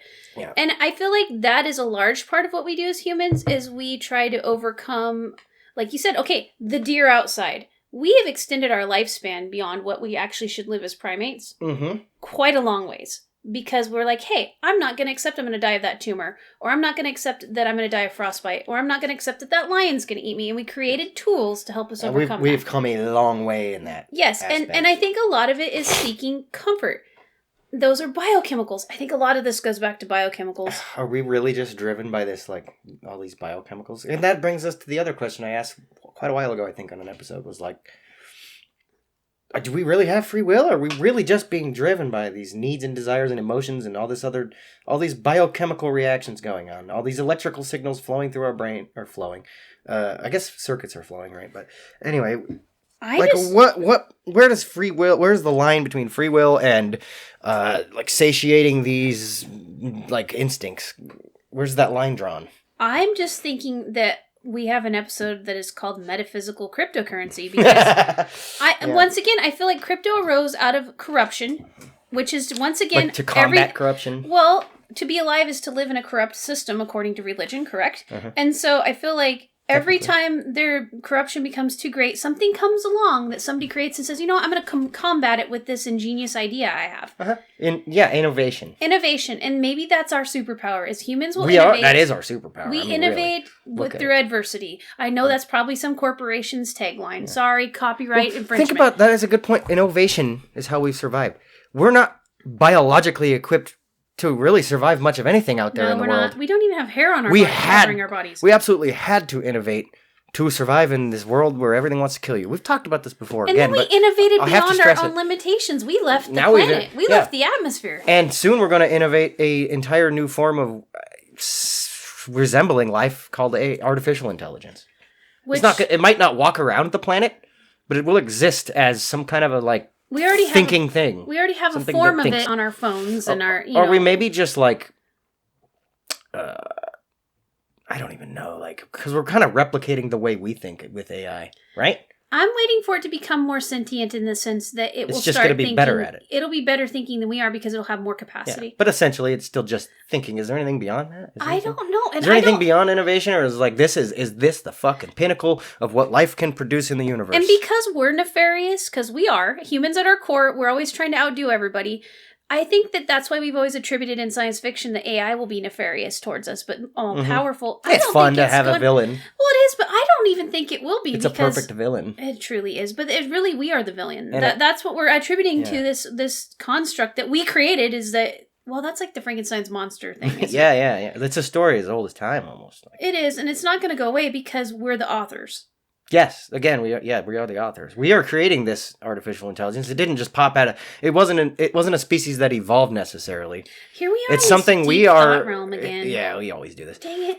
But it's interesting. But it is. I hope it's interesting to you listeners. But it's just big questions I have, and I don't want answers necessarily, but I just kind of want to explore. It's better out. I don't think we'll ever know the real answers. It's better out of the cortex than stuck in there bouncing around. Exactly. I like to know other people's opinions on such things. Well, I'd love to hear. We definitely want you listeners to interact with us. I really encourage you, if you have to just email us, it's goitheshow@gmail.com. We're on Facebook, we're on Twitter, we're on whatever, you name it. We're getting it. But we'd love to interact with you guys. I want to hear everybody's thoughts because it helps me to learn and to grow and to think about these things. Yeah, what are your thoughts on our money system and crypto? It's good to just get the questions out there into the universe, and maybe it'll help you to ponder and find an answer. I don't think we'll find answers to some of these big questions. There's just no way to understand them, I think. Maybe AI will, and it'll never be able to tell us, but who knows. But seriously, the answer to life is 23. But artificial intelligence blows my mind. Yeah, it does me too. And that's why I'm wondering, with the crypto framework, then you're going to add AI into that. They're going to automate it. And I think that's the whole point of AI and crypto and all of this, is we are going to be doing less and less of the mundane things in life. It's changing. We're going through an industrial revolution of this robotic. We're going through an automation revolution. Yes, we are. And so what's happening with that is, I think it'll be fantastic. All transitions are a little rough, but we're going to have more time to create, because that's what humans do. That's awesome. Think about it. If you didn't have to work so hard just to eat, think of the things you could create. Yeah. you would find, I don't know. And I know that some people will cease creating and they'll just lay around and get 600 pounds and play World of Warcraft. I get it. And I'm not knocking World of Warcraft. I love that game. Mm-hmm. I'm just saying that there are some people that might be what makes them happy. Is that a big deal? Like, let's say those people, they somehow, like, their bills are paid and all that, right? It should be up to them. Why is it such a problem for them to just sit around and get fat and play? If that's the way they want to live their life, I can't tell you not to get fat and play video games all day. The problem is when other people have to pay for your decisions. It's when other people have to pay for your decisions and you're just blatantly not making better decisions. But that's the culture we live in right now, too. Is other people have to pay for other people's decisions. There is inevitably lazy people. I get lazy sometimes myself, I'm lazy personally. sometimes. Everybody needs lazy. I'm talking about, like... And I probably used this bad example. I just mean free will and determination means you get to choose. And as long as you're not harming other people with your choices, does it really matter? It doesn't. Yeah. If you want to play video games all day, by all means, just don't be others. A burden to anybody else.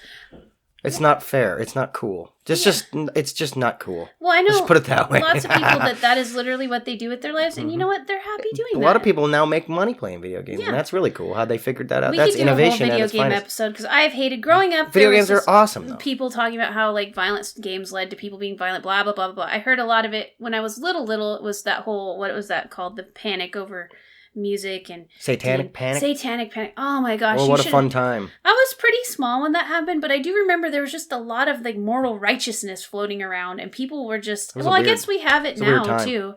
People are morally righteous about their political affiliations, and it drives me crazy.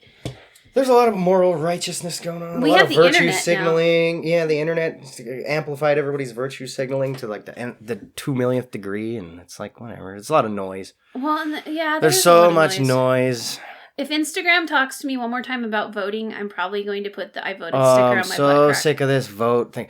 Okay, we all know we need to vote. Maybe we just choose not to. Quit fucking like annoying me about it. Well, it's a virtual signaling thing too. It's who doesn't know how to vote? That's a virtue signal. Yeah, it is. It's very sanctimonious. They're trying to make you feel guilty if you don't vote. You know what? Voting. There's a lot of schools of thought about that too. I vote every election just because I was brought up believing it was my civic duty. But then I have friends who are like crypto anarchists, or people believe that you're just perpetuating the system, and their arguments are valid too. I'm going to listen to them. But if I ever said that to certain other friends, they'd call me a commie. And so it's everybody has an opinion. I know. Isn't life nowadays? Everybody has a villain too. It's sort of like navigating. If you want to have any sort of peer group or friends, which I'm sort of an introvert that was raised by extroverts. Yeah. But you almost have to surf this feelings water. Like, you have to really assess the people you're with and then what their belief systems are. And then... That sounds exhausting. It's very exhausting. That's why, like you, I can just say what I want to say to you and you'll be like, agree or disagree, and we'll go about our day. But, do you know what I mean? I do know what you mean. I just feel like sometimes I have, like, humanity fatigue. I think maybe that's part of being an introvert, or maybe I'm just a fucking shitty person. I don't know. When you go out, do you just want to go home? I don't hate my life or anything necessarily, but I just have this. I just always feel this fatigue about everything. He's also raising small children. Let's just be honest. I mean, I have literal fatigue, physical fatigue. Well, no, but raising small children is hard. It is. It's not easy. It's hard in every age of child rearing, but small children is a tough one. But I start to dig into these systems we've created a lot, right? Because I have to navigate them to survive in this world that we live in now, right? Yes. At least in America. Not every country's like us. No, but we are blessed. In America, there is a certain way you have to live to survive. Okay. Okay. I just constantly feel this fatigue about it, and I know I'm not the only one. No, I feel it all the time. I hate, especially because I just don't understand why it is this way. I understand you can follow it step by step how things got the way they are. I just could never figure out the why. And maybe that's my burden to bear, is I've always asked why about everything. You're not satisfied it's made me just an insubordinate. To do. You want to know why. Yeah. I've always been considered technically like an insubordinate But you're person, not rude about it. Because I always question authority. I question everything. It's the big why. I've asked why about literally everything I've ever come across. Why is this? Why do I have to do it? Why not? Why? Yeah, you see what I mean? Like, I do. And it gives me this overwhelming fatigue every once in a while that I'm just like, well, I used to have to need a lot of alone time. Like, anytime I leave this place, I'm thinking about when I get home. And so that's how I know I'm an introvert, is I am the most comfortable when I'm at home, but I'm perfectly socially adept. And for some reason, I'm surrounded by people all the time. But I would prefer to just not have to. It is exhausting navigating everything. have we just reached this like capacity that we have built into us? I don't think we've evolved enough to handle what has happened to us in the last 20 years. Because I'm so tired of taking care of things, Brady. Like, I'm just done. You got your glass half empty and your glass half full. That's right. Well, in a philosophy term, right? I think everybody's glass has spilled out onto the floor, and now we're all just a bunch of cups floating in the ocean. The pickle jar has exploded. We need to clean up on aisle 5. But we can't stop the water flow. Well, and you brought that. That's beautiful. We're a machine that is only going to get more efficient in adding the water to the cup. It's a type of fatigue. The cup wasn't gotten any bigger. And if you're a responsible adult, the fatigue is large.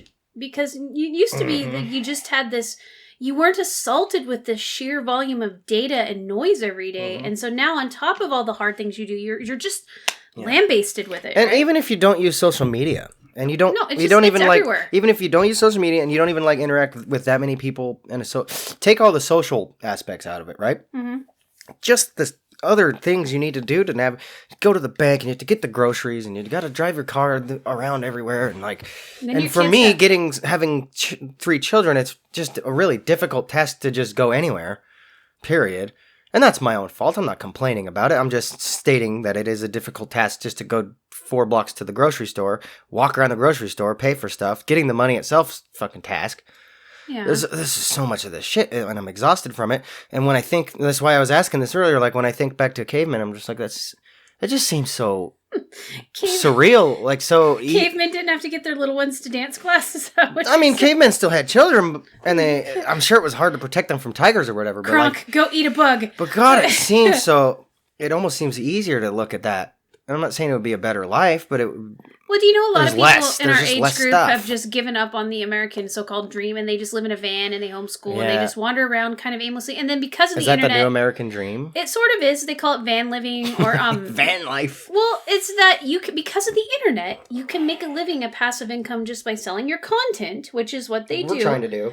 Well, all of us are, and experiences, and then they don't have to play into that. You need a house with a picket fence. Because honestly, anybody under 40, I'd like to see how you could afford a house unless you got a 6-figure coding job or something. What do you do? It used to be easier to learn skills and trades too.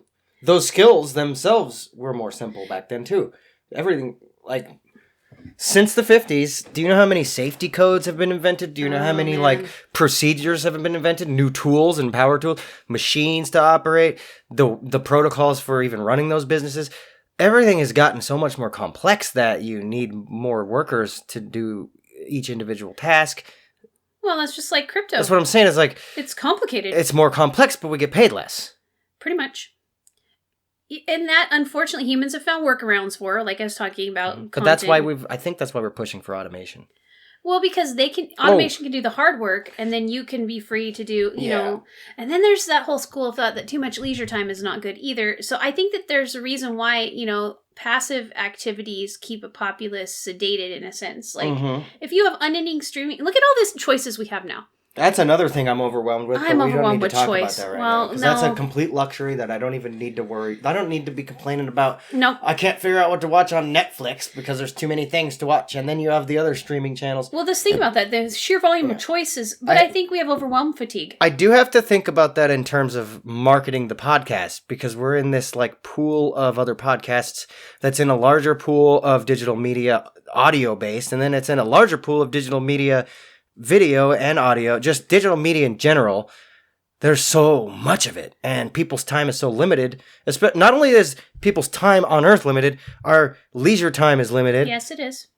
And it has to be allocated to whatever. So it's also, you and I are naturally from a marketing standpoint. Pander to people. Yeah, and I don't want to be toxic about our marketing either. Yeah.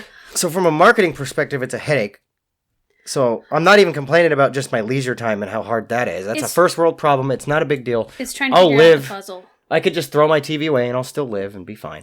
But just from a marketing perspective, it's a nightmare. Well, on my blog that I have quite a few followers now. And honestly, my favorite, it all grew organically, and it's because I grew relationships with people, and I like true, authentic relationships with people. I feel like that's part of building a brand that is being left out with all of this SEO and all of the just noise that is required with building a brand nowadays. You're supposed to follow this like formula that somebody has developed to do it fast. And it's like, nah, I don't think so. I'm not going to do that. I don't like that stuff. That goes back to what I was just saying about how every aspect of everything is now more complex. It is infinitely. Oh yeah, I know. I had to work on a website Back on in the WordPress 50s, yesterday. let's say back in like the 40s and 50s, if you wanted to start a fucking business, you just registered the business and just did it, right? Yeah. Got yourself a little there was a lot less like carbon copy pad of some receipts, and off you went. Yeah, as long as you paid your taxes, you're okay. You didn't like hurt anybody, you didn't kill anybody. Infinitely more complex. There's so much more involved in starting the most simple of businesses. Yeah, well, and then nothing is simple, and maybe you know what they say: keep it simple, right? KISS. Yeah, keep it simple, stupid. Yeah, and the problem is how do you keep something simple? You and I get headaches trying to figure out how to break things down into like doable chunks. And I'm actually reading a book right now written by a lady that started out as a hairdresser and has sold multiple multi-million-dollar companies. And she was talking about the more precise your plan is, and you have to do that by understanding who you are. And then the more precise and detailed your business plan is, and then starting from the end instead of the beginning. And I'm like, what is she talking about? Nobody used to do that. I've talked to a lot of people who own businesses, I've talked to a lot of older people who started businesses quite a while back, and they said it never used to be like that. You didn't even have to have a business plan at all. You just had to have a dream, and you fucking did it. Is it because there's more of us now? And then if your dream worked out, hell yeah, but they didn't have to, like, have a 30-year fucking plan, and that plan had to be solid for the bank to give you any money at all. No, they worked for a summer to save up enough money to, like, start a business.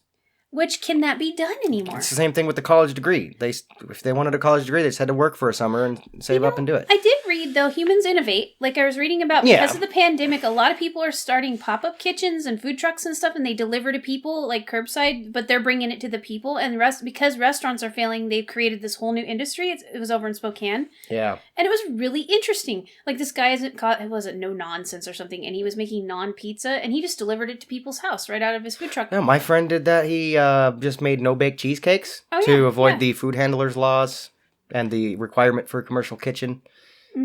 And he would just deliver it. It was Spokane cheesecakes or something like that. I don't remember. I don't even know if he's still doing it. Though? He might. I don't know. I haven't actually talked to that person in a while. I hope he's doing okay. If he ends up listening to this, shout out to Jamie. Yeah, Jamie, we want a cheesecake. Jamie and Becca's cheesecakes. I would buy one, but I don't know if you want to drive. They were delicious too. Oh. And so it was just a quality product, being good service. You delivered it to you wherever you were, and not complicated. But it wasn't a restaurant, and it was pretty innovative to dodge those food handlers laws. And there was really there wasn't any way to get sick from eating them. Like he did follow. You still had to have a food handler's permit and follow those rules, and But that goes back to personalization. But like, you didn't have to. If you know the person, and they are authentic with who they are and what they do, you're going to have some trust and faith in them. Yeah, right. But it was just creative on how he dodged the government the regulation that if you do a certain type of food, you have to have a certain size kitchen with these certain appliances in it. They have all these little regulations now, and maybe there's a reason for that or whatever, but either way, it still makes it more complex, doesn't it? A lot of it's public safety. A lot of it, public safety is not a bad thing. I'm not dissing on public safety. A lot of states, though, have come up with cottage food laws. Like Idaho has one where if you make what are considered safe goods, you can find it on your Panhandle Health District site. Like cookies, cakes, things that don't require refrigeration. You can make those in a home kitchen as long as your sales are below a certain amount of money a year, and it's quite a bit. A good example of that is when the legal pot stores opened in Washington. This was when I still lived in Spokane, so I got a good view of this. I was smoking pot back then, so I visited a lot of them. Oh, and I followed the industry a little bit. I wanted to invest in it, try to make some money because I knew it was going to be a big thing. I did invest a little bit in that, and it fucking flopped for some reason. I still don't know why. I'm trying to figure that out. But anyway, my point is, they started selling the marijuana edibles. Okay. And it was all sorts of everything, brownies and cookies and cakes and all that stuff, right? This sounds like Wizard of Oz, sorry. Really soon after these pot stores opened, the state had to step in and go, you guys can't sell any perishable foods necessarily, nothing you have to cook. It's all like... It has to be it has to be like non-perishable foods, cookies, like cookies, they barely get away with cookies, but like candies definitely... But they had to regulate for food safety reasons, not because of that pot in it, just for food safety reasons. They had to regulate the types of food you could sell at these stores because these stores were not food markets necessarily. So that goes into, do humans have to have some sort of oversight authority to be responsible? Yeah, that's how it is set up. Isn't that sad? You have to follow these specific rules set by the government to be considered responsible and safe. You care more about making a profit than you do people's health? Because that's basically what you're implying. It is because people ruin it. Let's look back at when they were building all these skyscrapers in New York. Have you guys seen... We've all seen... history of that. I hope we've all seen the pictures of skyscrapers being built where these people were up 100 stories in the air on these steel beams. No fucking harnesses, right? Yeah. They're just out there with the boots on. Fall off. The hard hat. The hard hat's not going to fucking stop your brain from splattering all over the ground when you hit the ground from 100 stories up, okay? And people did die when they were building the Hoover Dam, for example. That's what's going to just look up how many people died I can't remember the number. It was a lot. It is a lot. I'm looking. And they never even extracted the bodies. So, these companies that were... These contract companies that were... These construction companies, they didn't care about their workers or they would have paid to provide them their safety materials. Now you have to. They have this organization called OSHA in America. OSHA. The Occupational Safety Hazard... Association. I don't fucking remember. My dad knows all about it. And there's also MSHA for And OSHA is dicks. Okay? But they're in a good way. They will destroy your business if you're not keeping your employees safe. And that's a good thing. That's a very good thing. I feel like industrial deaths have gone down way a lot. Absolutely. So yeah, they're OSHA is great. I support OSHA fully because you should feel safe to work for somebody. If you have to work for somebody, you should feel like they should provide you the safety equipment. They should be keeping you safe. The quest for profit is outweighing the whole care for others thing, and I feel like ethics is a huge thing. If you don't have ethics in your business, it's an ethics thing. 96 people died building the Hoover Dam, by the way. That's a lot. Yeah, that's a lot of people. I love that scene in Billy Madison at the end when they're doing the decathlon. Yeah. And the topic he chose in the Jeopardy thing was like business ethics, right? Oh yeah. And this is a business guy. And he had to talk about business ethics, and he just froze up because he didn't have any. And that was the whole point behind that scene too, a little bit. Is it? And he was like, the ethics, business. Just keep saying it over and over again. You'll sound smart. Yeah, and the guy's like, everybody in the room is now stupider for having heard that sentence.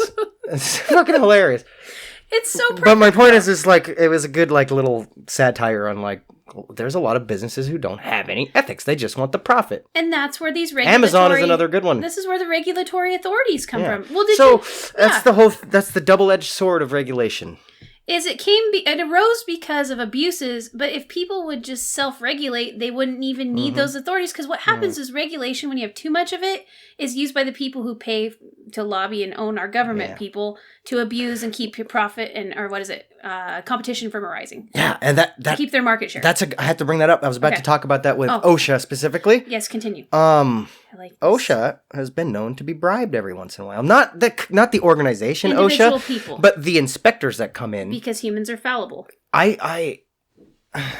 I shouldn't say this. I signed a non-disclosure agreement. Let's make an example, a hypothetical, so that I don't get in trouble for non-disclosure agreements. Ooh. You're running an operation that produces something, right? Okay. Let's say you might be cutting a couple corners on safety.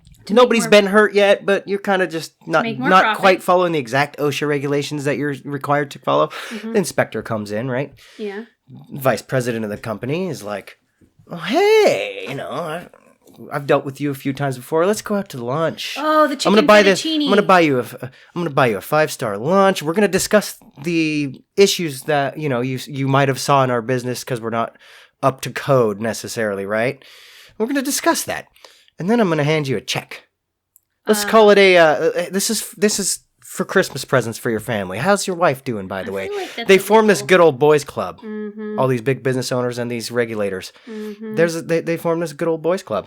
Because they have the resources to feed into human nature, which is buying your children Christmas presents for free. You didn't do anything but maybe turn a blind eye. I looked the other way for Cajun chicken fettuccine. I investigated this business. I didn't see any problems. They seem to be safe. They're following all the codes because all they do is they have this clipboard and a checklist, and as long as you can make sure those boxes get filled in the right way, you're golden. Whether you follow it or not, you just got to make sure those check boxes are filled. It's just a piece of paper. OSHA doesn't dig too deep.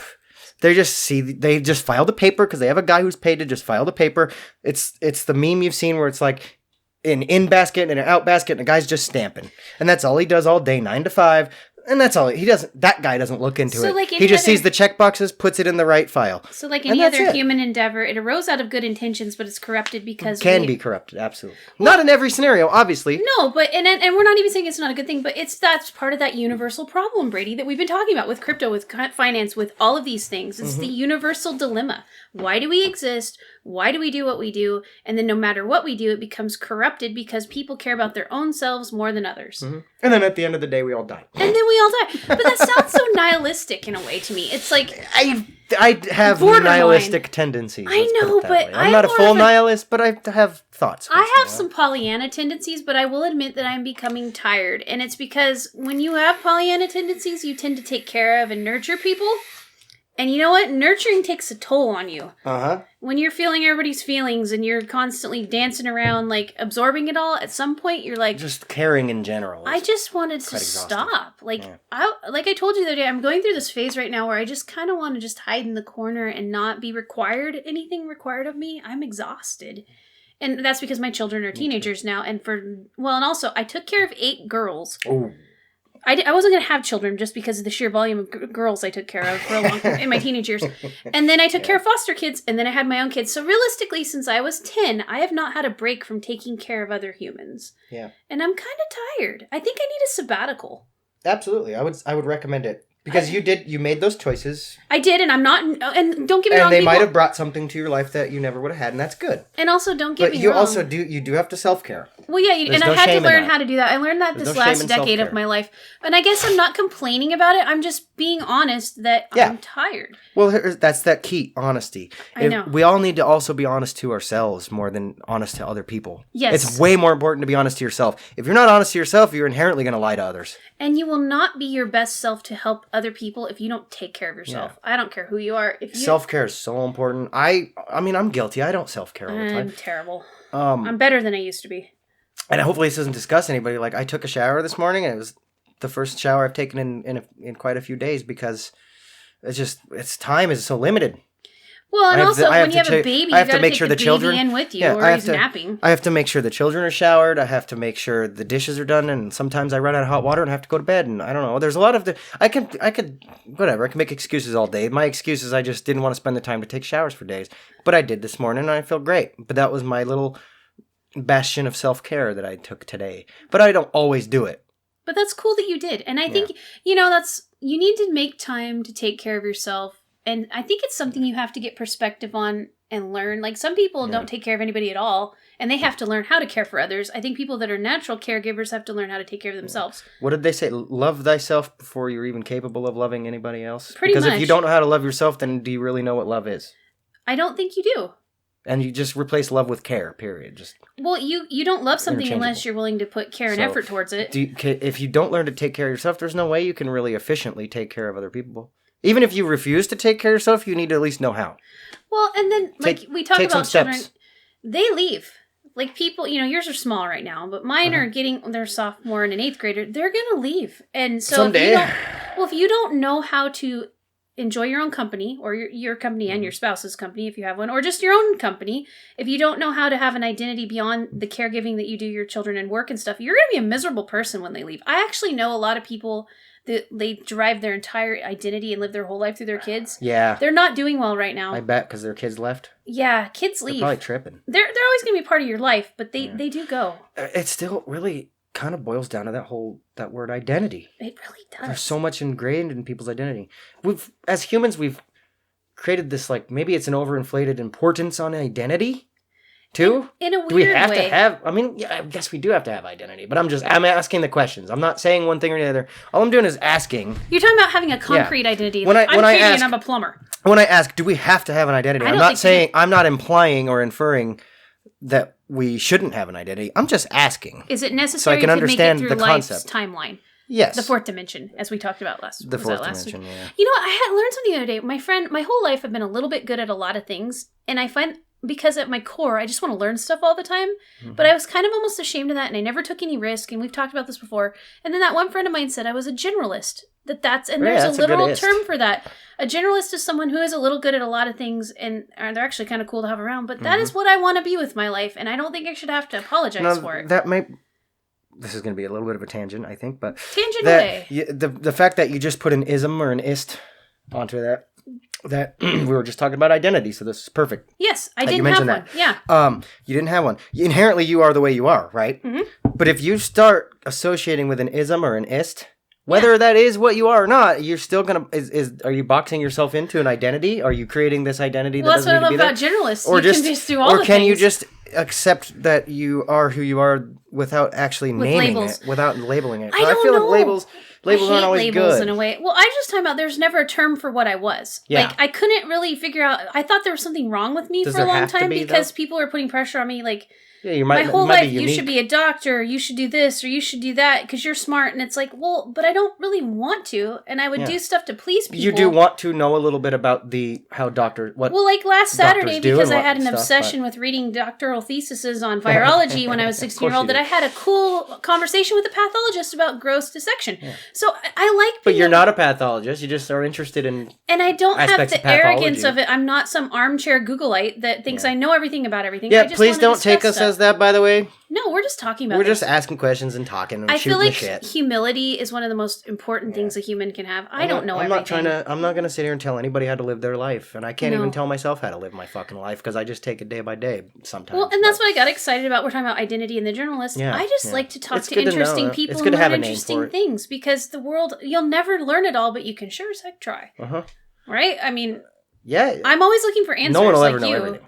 You know, you said you're Our brains are looking only for so the big. ultimate answer. Why? I mean, that really, you're wondering why it even It's hard functions. to accept that I'll never have that answer. You might. But you also, I feel like it's necessary to at least ask the question.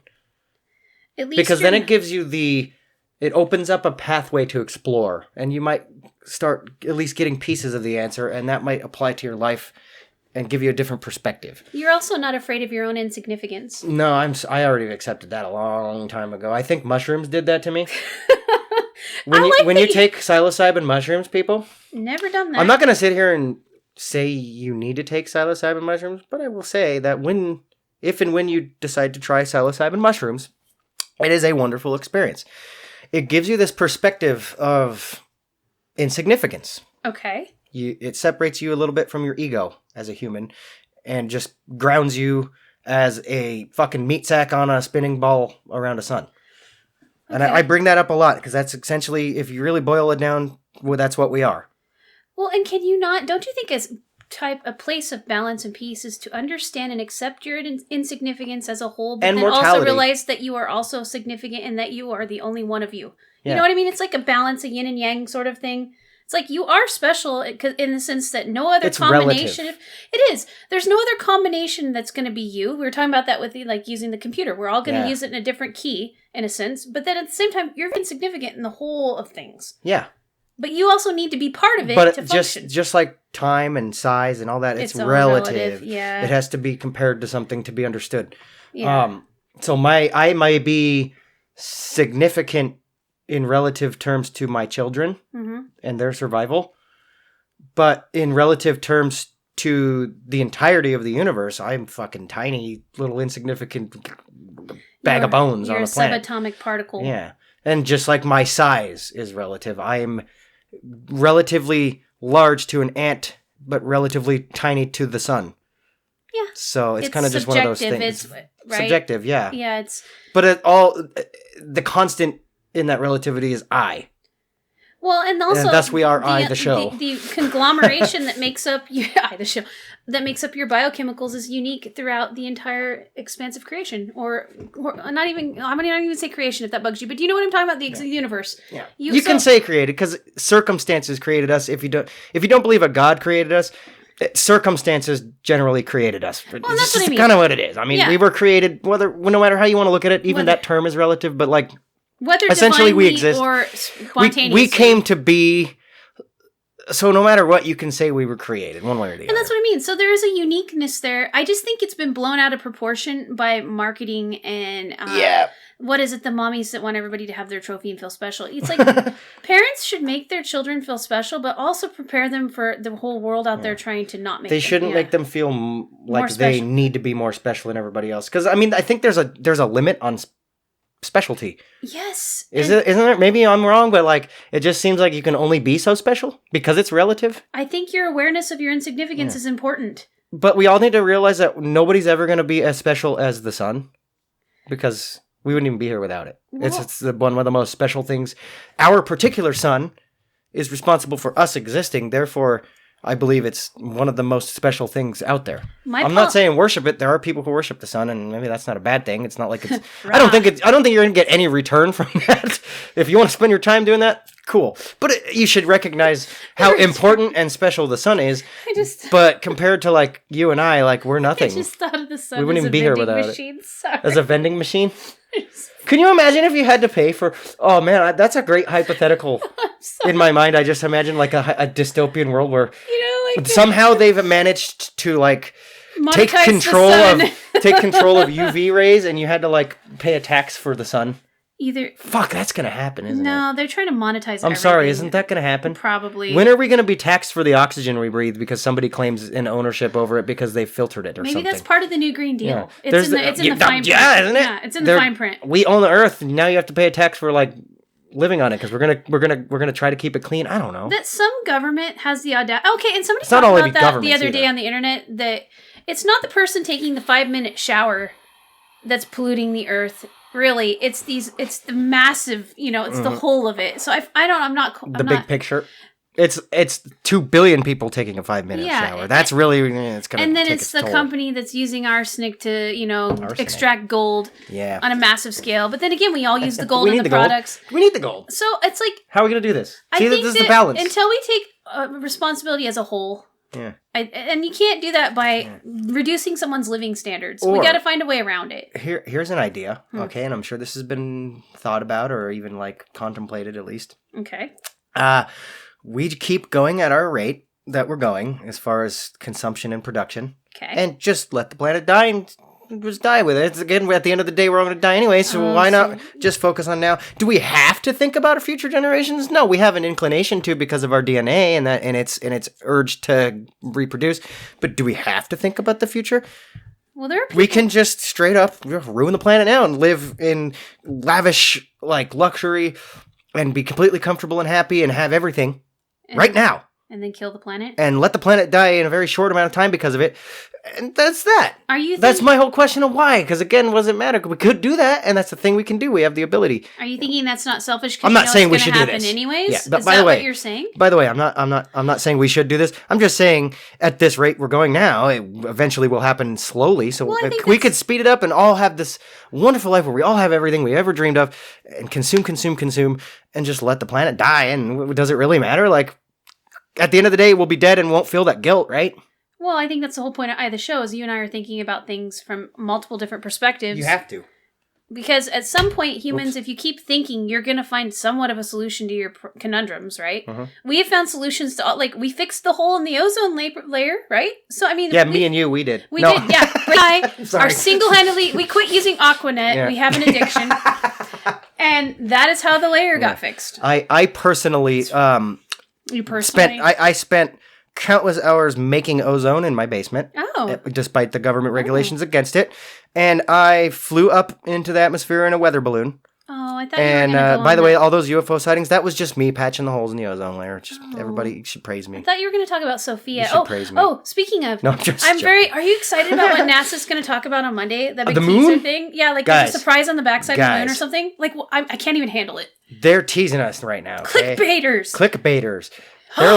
They're like we know that NASA knows something. And they do. They're compiling their data in order to give us a way to digest it, right? Yeah. They said something amazing happened with the moon. They found something out. And they're going to announce it Monday. And they haven't told us yet. Tomorrow's Monday. I have to wait all weekend for this. As of recording it is Sunday. Tomorrow is Monday when they announce this. I'm excited because I think the moon's really made of cheese. And they found out that A, it's the best cheese anyone's ever tasted. And B, they can now mine the cheese and start selling overpriced cheese for your spaghetti. And see, when you sprinkle that on, it'll give you an inner glow. Mm-hmm. We talked about this because radioactivity. And that might solve global warming because if we all glowed, if we were all bioluminescent from eating the moon cheese, we would not use as much electricity And I don't know. I'm just going on Don't with eat it. the moon cheese. I just want to think My of the bit fell conspiracy apart. theory. I want to talk about the conspiracy theorists. Like, the anti-vaxxers and the anti-moon cheesers. Yes. Yeah, like, oh my god, yeah. Don't eat the moon cheese. don't eat Alex Jones. We know you do a whole show on it. It's turning the freaking birds gay. Oh, those poor... I thought birds were drones. Ladies and gentlemen, the globalists. The They found the cheese on the moon. We have the documents. God, but what is it? What is the thing, the exciting announcement about the moon? The moon cheese is made by communists. The communist moon cheese? The communists made the moon cheese around the first year Earth existed. And You can only buy it at Dollar Tree. Ladies and gentlemen, we can't let them give out the moon cheese for free. We have to think about this. Maybe we sell it to Mars. I want to lead the campaign to monopolize the moon cheese. Maybe we just use it to feed the guys we send up to Mars. Do you think it's moon cheese? I want it to be, or is it Guys, the we're going to eat all the moon cheese. It's going to disappear. The God, globalists Amy. want us to eat the moon. This is perfect. The globalists want us to eat the moon. I have the documents right here. When the moon's gone, they can take control because they're going to be the ones that provide the light at night. And then we have to pay them, and we're under their direct control. It's the communists, ladies and gentlemen, the Russians and the globalists. They're working together. It's Obama. I have the documents. Huffington Post. Headline right now. Moon made of cheese. I'm a little scared by how much you World know hunger. about that. World hunger solved. Moon made of cheese. Moon made of cheese. But the cheese. I have projections right here, ladies and gentlemen. The documents say that. Do you have a PowerPoint? At this rate, we're going to eat the moon in 15 years, and after that, the communists, they're going to take control of the light source at night and the gravity. They have these intergalactic gravity pools. They pull it together with the eighth dimension. They figured out how to fold at CERN, ladies and gentlemen, which is by the way controlled by the Catholic Church. I have the documents. We've reported this before on Infowars.com, ladies and gentlemen. But we're going to eat the moon and the gravity pools, and the frogs are gay. Is that when the asteroid actually hits us? Is when we eat the whole moon? I'm just curious. I just got a question there. You've really well thought that out, sir. See, ladies and gentlemen, what's going to happen? Okay, Once we eat the moon, they're going to to pull this artificial gravity pool from the eighth dimension over. Okay. From CERN, from right? Nebula Articuli 4. Okay, we figured it out. CERN did it. We have the documents right here. If you want to see it, Infowars.com. Now, what's going to happen is that gravity is not formatable with the Earth's gravity. Formatable? Is it like a hard drive? Yeah, it's been proven. It's going to suck Saturn's moon into the gravitational pull, and it's gonna literally rip all of the Christian lives from the planet. It said it in the Bible. We have the documents right here. So when we eat the moon, Major scholars. Okay. CNN's reported on this. Trump said it last week in an interview. Major scholars have done the calculations, and it's directly targeted Nibiru and the Planet Nine, and it's gonna suck all of you God-fearing Americans off the planet, and we're just gonna be left with this satanic hole. And then it's revelations, ladies and gentlemen. Alex, how do you prevent this? And we're gonna do an interview after this break with the top scholar who says this. And during the break, I just want you to consider the only way to weigh yourself down enough to combat the pool of gravity from the eighth dimension is take the Infowars.com colloidal silver. I take it every day. Okay. Combine it with the iodine. Always the iodine. And I think I'm gonna be stuck to the planet. That'll negate the moon cheese effect. If we all do this, that'll negate the moon cheese gravity effect that the communists are trying to impose. The moon cheese. God, Brady, stop. I'm sorry, Alex Jones. I had to do that. We love you. Negate the moon cheese effect. That's a new hashtag. So I'm gonna start. I think we might have to wrap this episode I don't want up. it. That was great. No, straight up. There's a major discovery about the moon. I can't wait to see what it is. I don't think it's actually cheese, but we never know. I don't know. Now we got to negate the moon cheese effect. Yeah. So I'm very excited about buy the colloidal this. silver. Okay. Oh God. Iodine supplements. I want those moon boots. Total Man X supplements to make you more vigor. And now a word from our sponsor. Now a word from our sponsor. I still don't want to end this, though. I'm not quite... Okay, continue. I just was amused. I mean, how do you top your Alex Jones impression, though? You can't. I mean, what do we started in crypto land, and then we went to money, and then we went to a little bit of nihilism and what's our purpose here, and now we've Alex Jones. So to recap... We were going to talk about something specific today, and we didn't once again. That's the whole point of our show. We kind of did. It led into the bigger questions about life because of cryptocurrency. What doesn't everything? I think it Maybe does. that's And my that's the point of brain. our show is everything leads to the bigger questions about life, right? Yeah. I mean, we are a religion now, the Church of Hypothesism. Yes. Yes, which is for inquiring people. Again, we're ask questions. Yeah. Form hypotheses. You don't have to ever answer. Don't be afraid of being challenged. But again, if you ask It's these not a- questions, yeah. it creates this pathway.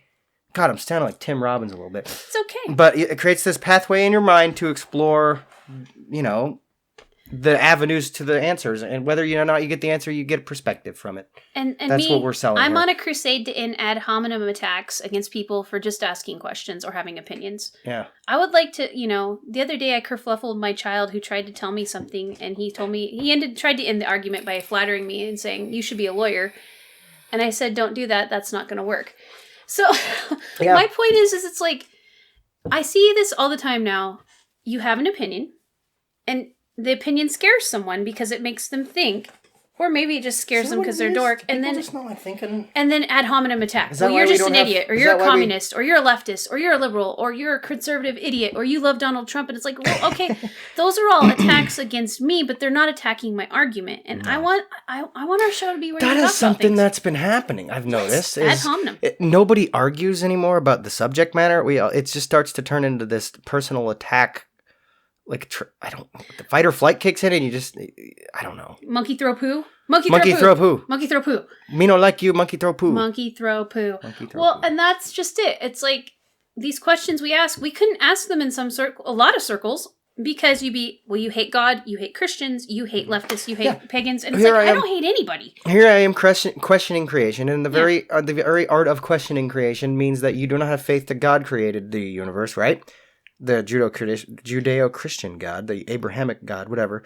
So now all of a sudden, if you were to present that fact in that manner to like the Catholic Church or the Christians, most of them would just be like, he hates God, obviously, hates Christians. They'd have to discredit your credibility Yeah. and your All of a entire sudden personhood because you're a threat. Yeah, all of somehow. a sudden I'm discredited. And that's happening everywhere right now. Yeah. It's like you couldn't like a specific Just thing explore. that Biden or Trump did right now in America because you'd be branded something, and it's like I hate that so much. If you like one single thing that Trump did, a lot of people will just automatically attack you and bad. say, you hate Biden then, obviously. It's like, no, I didn't say that. America. What I said was, I like this one thing Trump did. I'll sit here and condemn others. I like some things Biden says, like switching the entire government fleet over to electric vehicles. Kind of cool. Though there's some aspects of that I'm curious about, because we all know mining lithium still requires oil to be burnt. And also, it's harmful to we the should planet. limit. We should always limit the amount of hydrocarbons we're burning into the atmosphere. It's probably not good, but it's still required. We're never gonna. I think we'll never get completely off the teat of oil. Not for a long, long time. Maybe we'll figure it out. I have faith. Maybe the moon thing. Maybe the fucking moon cheese. moon Maybe we cheese. could burn the moon cheese. I can't wait till tomorrow. I just want it to be tomorrow. But I want to know. I like some things that Biden does, and I like some things that Trump does, and I hate other things that Biden does, and I hate other things that Trump does. But if I like one thing that Trump does not mean I hate Biden. Does not mean I support Trump fully. But that's the thing that people are doing now is like, it's just really disgusting. It's gross. And it's the same way with all things that we discuss. Just because you take a position, also, it doesn't mean that my mind is closed to evolving that position. Like, you're questioning the origins of the cosmos. If someone came along and presented you definitive proof that God created the earth in this type of way, I'd be all on board. You'd be all on board. I'd have more questions, obviously, but I'd be on board. And what's wrong with questions? Like, when Nothing. did that become negative? And Like, that's why we're starting the Church of Hypothesism, because there's nothing wrong with questions. Exactly. Everybody needs to question everything. you should always question everything, and you shouldn't be treated like burn the Salem witch because you have questions. And everybody also needs to stop marrying their beliefs, because they change as much as I change underwear. Well, they do. Which is a lot. To live is to be in a state of fluidity, right? I mean, you're like learning Yeah, every day. I learn stuff all the time. We're very fluid. Nothing's static, in my opinion. Exactly. Nothing. Everything's changed. Look, again, we were talking about what's changed in 100 years just with technology or money. Everything changes constantly. We get new data constantly. We always find new ways of gathering data, which means we get more data or different data, and we form different conclusions all the time. Science is fluid. So you shouldn't even marry your scientific beliefs. Well, and we would hope our Say this is what we know as of now. Yeah, but don't be married to your opinion. But your we're identity open to is more not data. derived from it. It's like my goal for any parishioner of the Church of Hypothesism is to ask questions, challenge things, keep on guessing, and we're okay with you where you're at. Yes. Like if you are a hardcore communist and you have belief in that system, I'm not going to hate you. But I do want to hear your thoughts. I want to hear your hypothesis. And please, if you're going to... Because that helps me form mine. You will also get some resistance from me if you want to purge me for the collective. But on the flip side, I will totally listen to you all day because that's the whole point of discourse. Like, I want to know why you believe the way you believe. Yeah, it helps me to form my own perspectives. If I only stuck to my echo chambers, I would never progress. I would never learn more. I would never open my mind enough to learn more things. Well, it's like this.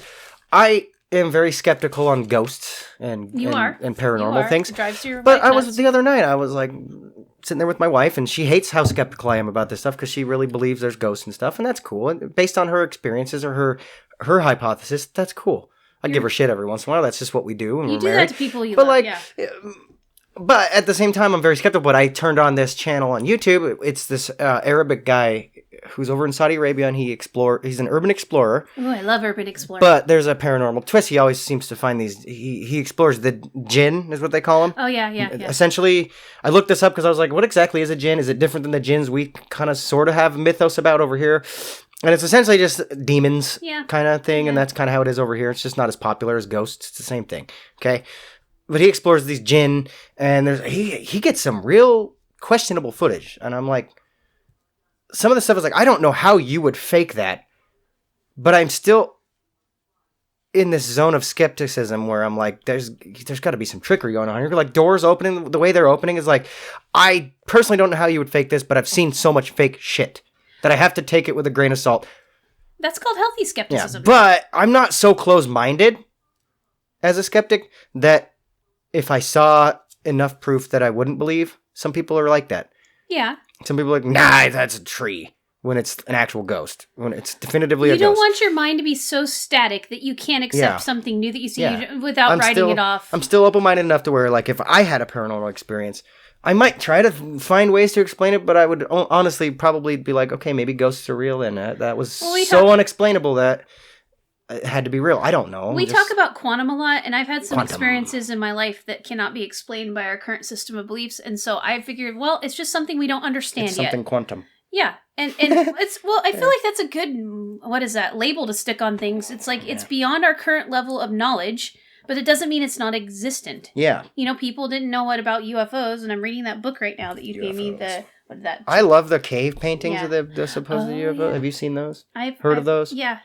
Trips me out, because, like, if UFOs exist, that means throughout humanity we've seen them or something. I don't know. Maybe there's something else. It's not aliens or space. Maybe it's not a craft at all, or something living out there flying around with lights on. I don't know. Well, and you have to think about, we have in our psyche, in America anyways, you have the psyche that has been embedded through media, what a UFO and the whole culture of aliens and all that is, when it actually might be something completely different. Yeah. You can't. And so you have to take out your biases and your trains of thought and the way you perceive things because of how you've been conditioned through things, and then be open-minded enough to apply. And it's really hard, guys. Like, it's UFOs. Not easy. I do. I like the whole idea. I'm just not arrogant enough to say there's definitive answers to anything. That's a lot of it. Let's say that there are unidentified flying objects, okay? Because we don't even know if any of those are real sightings. Let's just say. It could just be people full of shit. I'm being skeptical again. He's doing his healthy skeptic. But, like, it's good for you. Let's say, okay, let's hypothetically, for sure, there are craft out there. We don't know what they are. Okay. I'm not going to sit here and say, without any proof at all, it's aliens. I'm going to say, based on the numbers, it could be aliens because there are fucking bajillions of planets out there in the universe. And bajillions of stars and all sorts of different. It could be anything, but it also could be maybe the Russians have a secret aircraft program that we don't know about. We can't know everything about every other country, no matter how much espionage we do. You're saying it's unexplained phenomena. The more espionage we use, the more defenses against that they're going to have. So they could have secrets, right? It could be Russia, China, North Korea, whatever. There could be another country on Earth that has these craft we've just never seen with a propulsion system we've never Don't ufologists believe and explain our huge technological jumps because of tech that we've discovered since there's this, and we're sorry to go down the alien rabbit hole. We're almost done here, but we got to talk about that because you brought it up. I did. I'm very interested in this subject because it's fascinating. Went there. It's I found it fascinating that there are so many supposed sightings. Yes. So many people claim to have seen UFOs, just like so many people claim to see ghosts. Okay? Yeah, not saying either of them are real or not real. I just don't have enough proof to say otherwise. I'm agnostic again. Again, I'm agnostic to it. There's a lot of chatter for it to be fake. Like, people experience something. But, like, with the UFOs, like, it's just crazy how many there are. I'm very fascinating in this. You're talking about the sheer volume. Well, with ghosts, too. Like, you know, a lot of people are BS, like, full crap. There's a lot of shows on the streaming services and YouTube, so people just, like I said, unboxing dolls that might have been somewhere creepy, and they're so-called mediums, and it's like, I don't doubt for a second that person is not experiencing something. I have to take them with the benefit of a doubt type scenario, but at the same time, the skeptic in me is like, is this just for entertainment? A lot of it is. No, absolutely. It's like there's a certain amount of bullshit out there with everything. A snake oil salesman and all this other shit. And your you kind of have to weed through it if you want any kind of Yeah. answers to do that. So it's like, I don't know. How do you guys weed through it? That's what makes me a skeptic, though, because I have seen so much bullshit. That's just it. And I and would people like like to know attention. with our People want to feel listeners, special. how do you guys weed through it? Do you even care? Like, We talked about this a lot in the Bigfoot episode, the Yeah, we did. cryptozoology episode. yeah, we did. Really recommend that one because it's fun. It is. But like, Bigfoot in the birth there are a lot of bullshitters out there who want to feel special. They want to feel part of the group who saw something. Or just fleece you for money. Let's say one person's experience is completely legitimate, and there are aliens, and they don't know what the hell they saw, but it might be aliens. Okay. There's other people out there who want to feel that attention that they're getting with their story, and they make their own fucking story up. Humans are great at making up stories. So they add bullshit to the pool, and then other people do the same thing, and there's like this one genuine experience surrounded by a fucking ocean of bullshit. And you have to So weed now through it, all of it's yeah. bullshit because you don't know which one of this is the real story. Ooh, conspiracy And time. it turns It's out done on a lot of the purpose. times the real one is like the one who seems like the most bullshit because all the other ones are so intricate in their stories because they're lying. I have my husband is like full on just encrypted land all the time. Dogman, Bigfoot, all which we talked about in crypto episode. I have passively listened to more of that and I have literally no interest in it. I don't know why. It's just not my thing. Yeah. But he talks about, there's this Canadian guy he listens to about, the guy just gives people a platform to talk about their experiences because of this. Like, they send him letters and he reads them on his YouTube channel and he's like, I'm not making judgments here. Kind of like Coast to Coast AM was. It's sort of like that. Yeah, it's just the Canadian specific version. to Bigfoot? We call it the Canadian Tom. Yeah, Nice. well, and not just Bigfoot. Well, yeah, I think a lot of them. And they have all these theories about the government doesn't want them to be known because then we'd have to kill them or I don't know. There's just, but like he said, how do you weed through all the BS? Like, how do you? Because it's not something. Maybe we'll have an AI that can detect BS. A BS Or, detector? get Elon Musk's Neuralink, right? We'll be able to like literally tap into people's thoughts about stuff. We'll know exactly where they're coming from when they're talking to us about this bullshit. We'll be like, literally, you have the biochemical signature of someone who's bullshitting me. So, well, I would love to separate the attention-seeking stuff from the actual people trying to do discovery stuff because I want to learn all the things. But I would love to know. I just want to know. Yeah. We all just want to know. We just want to know. That's the I think tenet that's of our what church. it boils down Yeah. to. Yeah. We just want to know. Yeah. It's a form of hypothesis to know because you can't find the answers until you like come to some kind of a like, I believe this because this. And then you have you go on the journey of proving yourself wrong, and in proving yourself wrong, you learn what's right. And then you get a theory Right? at some point. Yes. Yeah. And your theory is That's not how science works. It's still a practice. You still have to apply it. That's why we have medicine. That's why we have computers. Yeah. That's why we have money. That's why we have Because everything. somebody came up with I believe this because this. Then they started picking that apart and going, well, maybe that's bullshit. And maybe this is true here. And we're going to move this over here and carry the one. Oh, I came up with this conclusion because this is the data I've gathered while I was trying to prove myself wrong. That's science, And ladies then and gentlemen. now we have multiple generations of building on that. And we keep building on it. See, that's the other thing. They just discovered a new organ the other day. A new salivary gland. That was so cool when I saw that Blew headline. my mind. It's fascinating because I thought we knew damn near everything. Nah. At least every body part. Okay, I thought we'd found every body part by now. But we have. There's been a lot of vivisectomies and vivisectomy. Is that what it's called? It's a vivisection. Vivisection. I like vivisection. You invented a whole new world. What's the thing where you give an autopsy while they're living? That's a vivisection. Yeah, That's there's been a lot of vasectomy. vasectomy. Yeah, Sorry, vivisectomies. That's There's a been new a lot word. of like. We've been in a new word. Anyway, we've dissected a lot of humans. We have. I think, right, over the years. Unethically so in the old days. Or is anything even real? Now anyway, you no. can so, We've autopsies are usually done on the dead. Vivisections are on the living. That's how open-minded I am. I don't even know if anything's real, but supposedly we've done a lot of autopsies over the But years, we right? discovered a So new you'd organ. think we'd have discovered every single body part by now. It's Nope. thousands. We've been here how long? We've probably cut up in so many bodies. But they just found a new organ. But did they though? Well, I haven't seen this is my organ. whole thing. I have a lot of respect for professionals in science careers because you have to go through a lot of work to get there. But at Some the of them same are full of time, shit, though. I don't like the arrogance of it because what happens is you get so embroiled in your world and your arrogance and your ego that you don't keep your mind open to the fact that you can't possibly know everything, as evidenced Yeah. by the new gland being discovered. It's like It's really cool that we discovered that, though. What does it even do? Did you it's a read that? salivary gland. It was hidden behind the sinuses. It's just another one. They don't know Oh, yet. cool. They just found it with a special type of scan that they use to find tumors. Oh, It's fascinating. The articles on that, just type it in. It's the COVID gland, ladies and gentlemen. The COVID gland. It's probably It how tapped they into found the 5G signals that they just set up in the towers. Alex. That the globalists pushed through. We got the documents on how they pushed these 5G towers through. But anyway, the 5G broadcasts a signal to the COVID gland, and that's how you get the virus, ladies and gentlemen. I have the documents. I'm glad you know, Alex. Infowars.com. Sorry. If I didn't know people that literally like, and you know what? We're not ragging too much on Alex Brady. I love Alex Listen Jones. I to just him. love the. I just love the. You love his mental leaps, it's right? the meme. I love the meme. Yeah, I know it's you do. fun. I love to listen to Alex Jones every once in a while because again, you can hear the mainstream opinion all you want. It's fun to go to like the fringe every It once really in a while. is. It's fun. It's fun. It's fun. I And do. sometimes there's some truth nuggets in there every once in a while. It's like, oh wow, I start every day Alex with Jones center. Alex Jones be lit right now Be with lit- the truth well, bomb. Well, like you just talked about with the UFO, he is the same thing. He's got this huge amount of noise around him, but that doesn't mean he's not right on occasion, right? A broken clock is right twice a day. Exactly. Yeah. And so and also Alex Jones is a lot smarter than I think people give him credit for. Yeah, he is. Yeah. He's even admitted he's playing a character, or maybe he's not. Maybe he's crazy. Who knows? He has a show. It has a lot of listeners. And he's been right about a lot of things. His website been wrong is about a lot of things. infinitely entertaining. Everybody's right sometimes, wrong sometimes. It's just how he is. But it's entertaining regardless. I like think his that's- character that he portrays. Do you think that's the whole It's funny purpose to of me. human existence, is to be entertained until we die? Seems like what clickbait's The about. way technological progression has gone, it seems that way. Because so much of it is revolved around entertainment. They're trying to and grab medicine. every little sliver of market share in your time right now. Yeah. Like, maybe this That's is the true. next epoch we're But going time into. is so limited. Can we get more time? Maybe the moon is hiding more time, ladies and gentlemen. Or it can slow or speed up time.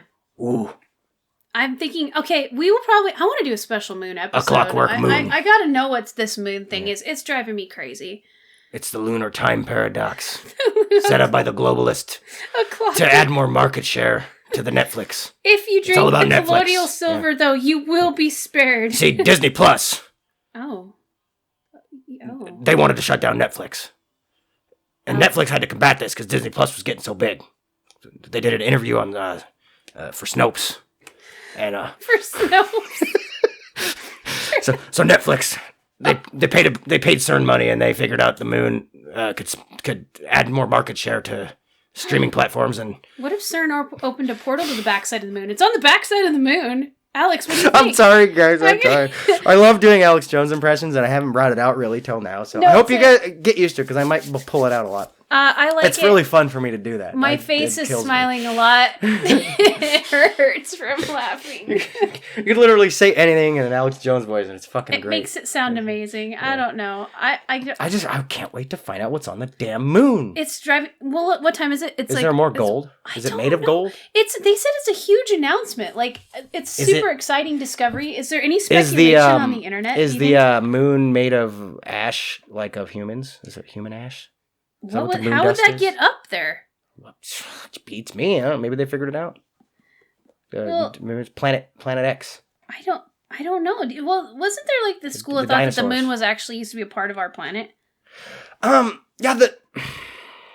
it's actually one of the mainstream theories on the Earth's progression to how it is now. It's like we were one planet, right? Mhm. And something Planet X, whatever you want to call it. There's a lot of theories on what it was, but something planet-sized Mhm. fucking collided with this ball of lava that once was the Earth, Okay. and that we're living on today, and knocked a huge chunk off of it, right? Yes. Some of it fused with the Earth, and some of it got knocked off. This big ball of fucking lava snot. Yes. And but it stayed in the gravitational pull of the Earth, of whatever the Earth was. Well, you know, and that became the moon. It hardened and cooled off. But you know, the moon has to have a ton of heavy metals on it to control the tides. But and it basically it knocked us into a different orbital path. Yes. That cooled down the lava, and it's history from there. Then now we're here. It says NASA wants you to get excited about the moon, or more specifically, about a mysterious new science result the agency plans to unveil at a news conference tomorrow, Monday, at noon Eastern. That's 9 a.m. Hey, we're going to learn about it first thing in the morning. And we can tune in. There's a bunch of links like NASA Live, NASA.gov, YouTube. They have all of it. But what is it? It's an exciting new discovery about the moon. That's a direct quote. Yeah. Why do they tease us like that? What could it possibly be? Damn it, just tell us. Guys, it's 2020. I'm talking to you, whoever the fuck wrote this article. All of the news stations wrote this article. Well, they haven't kind of told a big them thing now. either. They just That's the thing. But don't tease us. It's 2020. Just send a tweet. I know. NASA. I'm talking to NASA here, or whatever. Whoever discovered. Is it NASA? Yeah, NASA Has the info they're holding back from us? They found it with Sophia, which is basically a jumbo jet that goes above the atmosphere. Okay? It's a telescope that's in a plane. Yes, and so it can see things differently. You know, it uses infrared technology. And so it's like, is there water on the moon that we didn't know about? Like, Are there ice crystals and tunnels? We don't know, and that's the thing. NASA, just send a fucking tweet out. Yeah, maybe we need to talk to NASA. Then the news will report it. That's how it works in 2020. Oh, the Tony guy off of Space I Force. Clipped our mic pretty good there. That's okay. Space Force Tony, that Tony guy. F Tony? Yeah, he's the one that should be just tweeting this stuff out. If you guys haven't seen Netflix Space Force, God, it's comedy gold. Yeah. I love it. Great show. Let's get more. Like season 2. Come on, hurry up. And people are like, I hope this is not another nothing burger. Like, are they a nothing burger? You kind of wonder. It could be. They've been known to do that. Everyone's like, we have this big news, and then they get on and they're like, turns out there's ice in space. Yeah. Okay, thanks. We knew that. Space is fucking cold, man. Yeah, somebody says the moon is hollow and aliens live there. Okay, I can't take. What if it is? I don't know, man. That's a theory. Have you heard the theories that the moon is being projected into the sky with a giant Project Bluebeam bullshit? There are so many. Ladies and gentlemen. Oh, yeah, Alex. We don't actually have a moon. Alex is back. We don't have any explanation for why they would do this, but they're projecting the moon into the sky with a projector. Yeah, but Alex, why would they want to waste the resources to project something? Like globalism. Oh, okay, but where are the documents? I can't believe we have the documents. Oh, you Huffington do? Post Oh. reported last week. Huffington has the documents. Huffington Post posted last week that they made a new projector TV. How? So that just shows that they've had the technology for 45 years or so. And Alex, what about people that are actually in space? I don't know. That's where some of these theories fall apart. It's like, why would they do that? Like the flat Earth and the ice wall around. I love flat Earth. Fucking gotta have to do an episode on that. But to touch on it briefly, faith, yeah. To touch on it briefly, ladies and gentlemen, the Earth is flat, and they have this ice wall, and it's being guarded by the CIA, FBI, all the alphabet soup. Okay. And they don't want you to see what's on the. They don't want you to see the edge because, over the edge, there's a time paradox that you fall into it, and you go back in time and you can change it. I don't fucking know. Alex seems to know a lot. He doesn't even push flat Earth at all. It's just fun to use the Alex. No, I know. No, voice for I'm talking conspiracies. to you right now, Alex. Alex, you seem to know a lot about this flat Earth thing. Have you been to the edge of the Earth? Yeah. He was on Joe Rogan, and Eddie Bravo was the other guest. He's really deep into conspiracies, and he believes a lot of them. I've never even heard of him. He talks about flat Earth a lot. Eddie Bravo does. He's a black belt. He's Joe Rogan's trainer. But he believes the Earth is flat.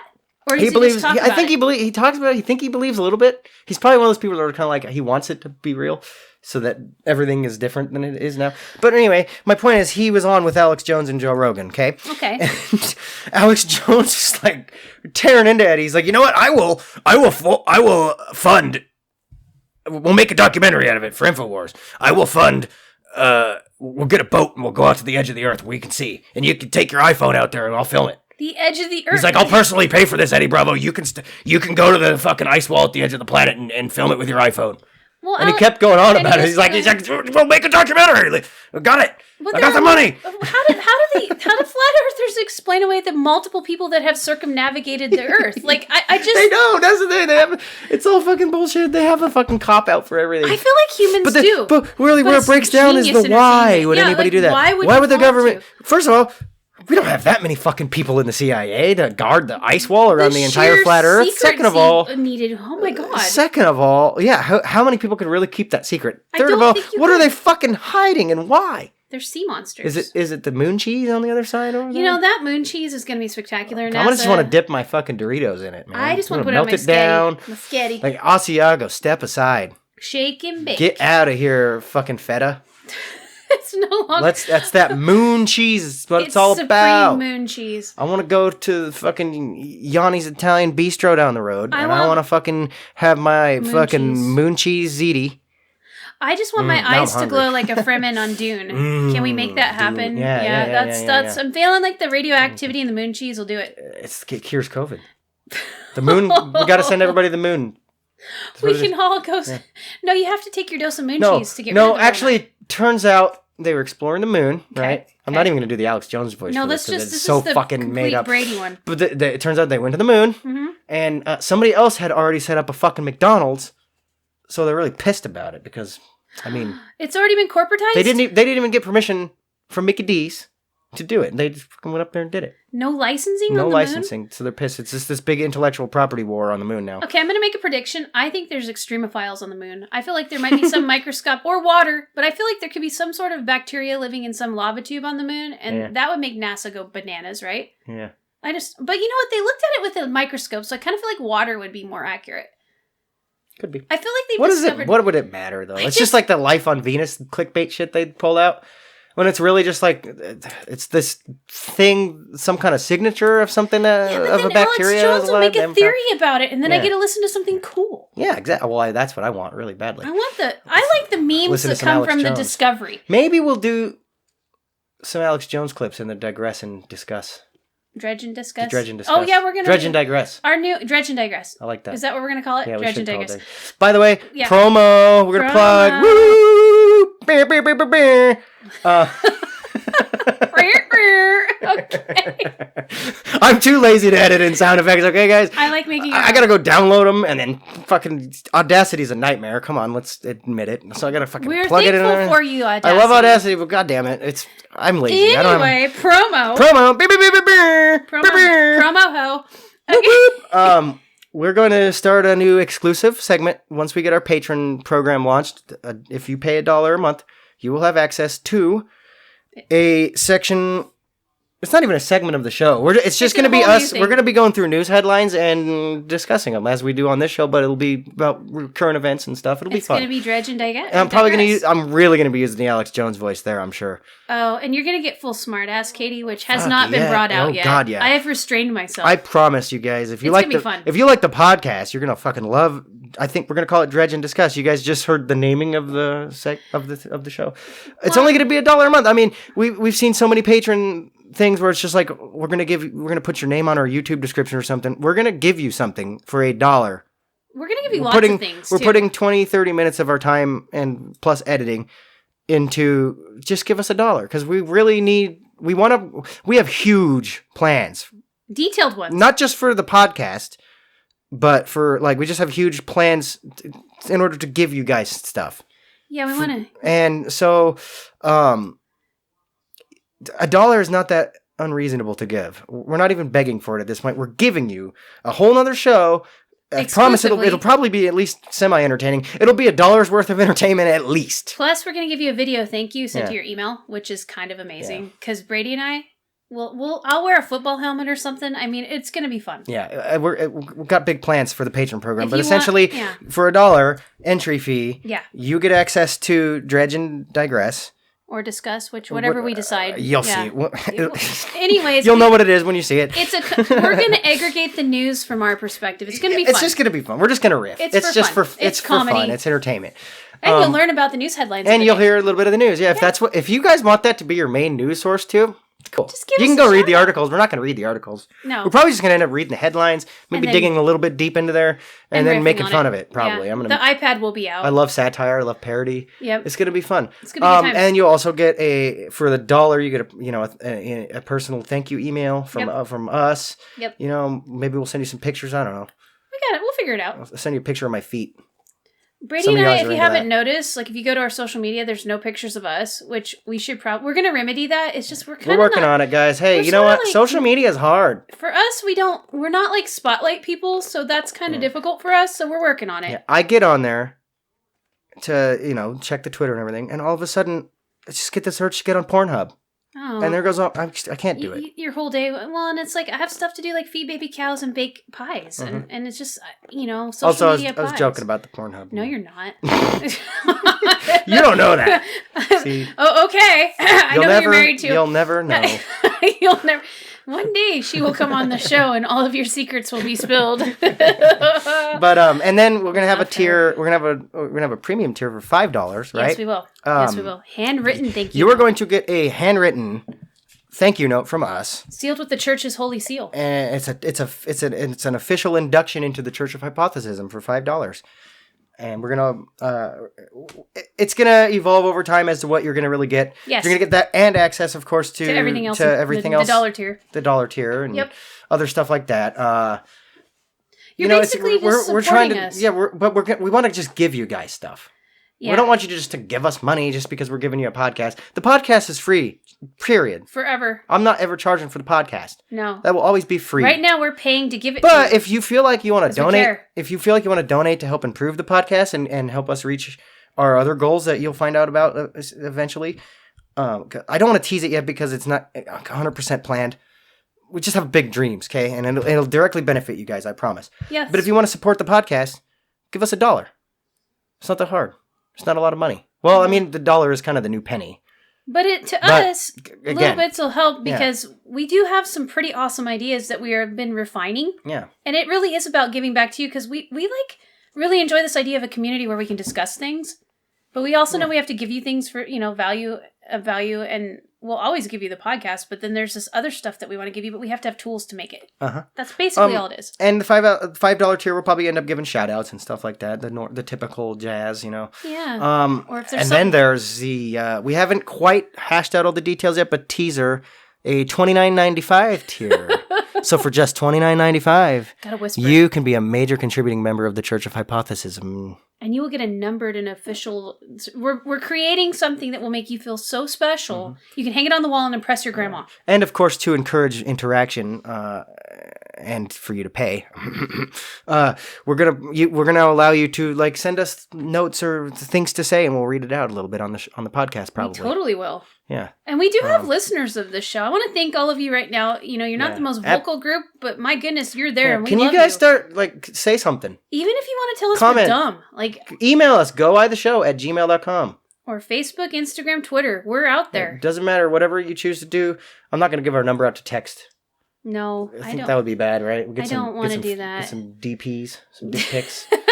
Unsolicited dick pics. You can direct message us on Don't send us your dick pics to our Gmail, damn it. We don't want to see that. I'll only post them online. We want to see your intellect, not your wiener. Yeah. But I want you guys to start interacting with us. I know some of you listen to us. We have the metric. We have the documents right here, ladies and gentlemen. You guys are listening, but you're not commenting on our posts. The analytics prove it's not just our friends listening to us. We know you're out there. Please talk to us. Infowars.com. goitheshow@gmail.com. Get involved now. Listen to Alex, or he'll send you. Get involved now. He won't give you the colloidal silver. The globalists will get you. Oh. I promise. Oh. Well, I got the Huffington Post reported last week. 35 globalists in your area. Alex, you're gonna make me pee my pants. It's always about the globalists. But if you guys want to combat the globalists, send us $1. Join us. Keep fighting the good wrong fight. show. I'm sorry. Wrong show.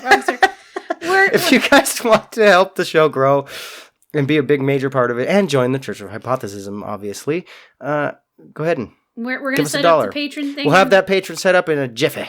Yes, and you will not be sorry. Yeah. It's going to be great. Okay. I think we're good. I think we're good there.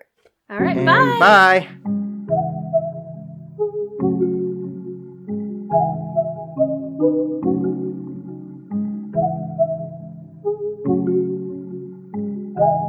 Thank you.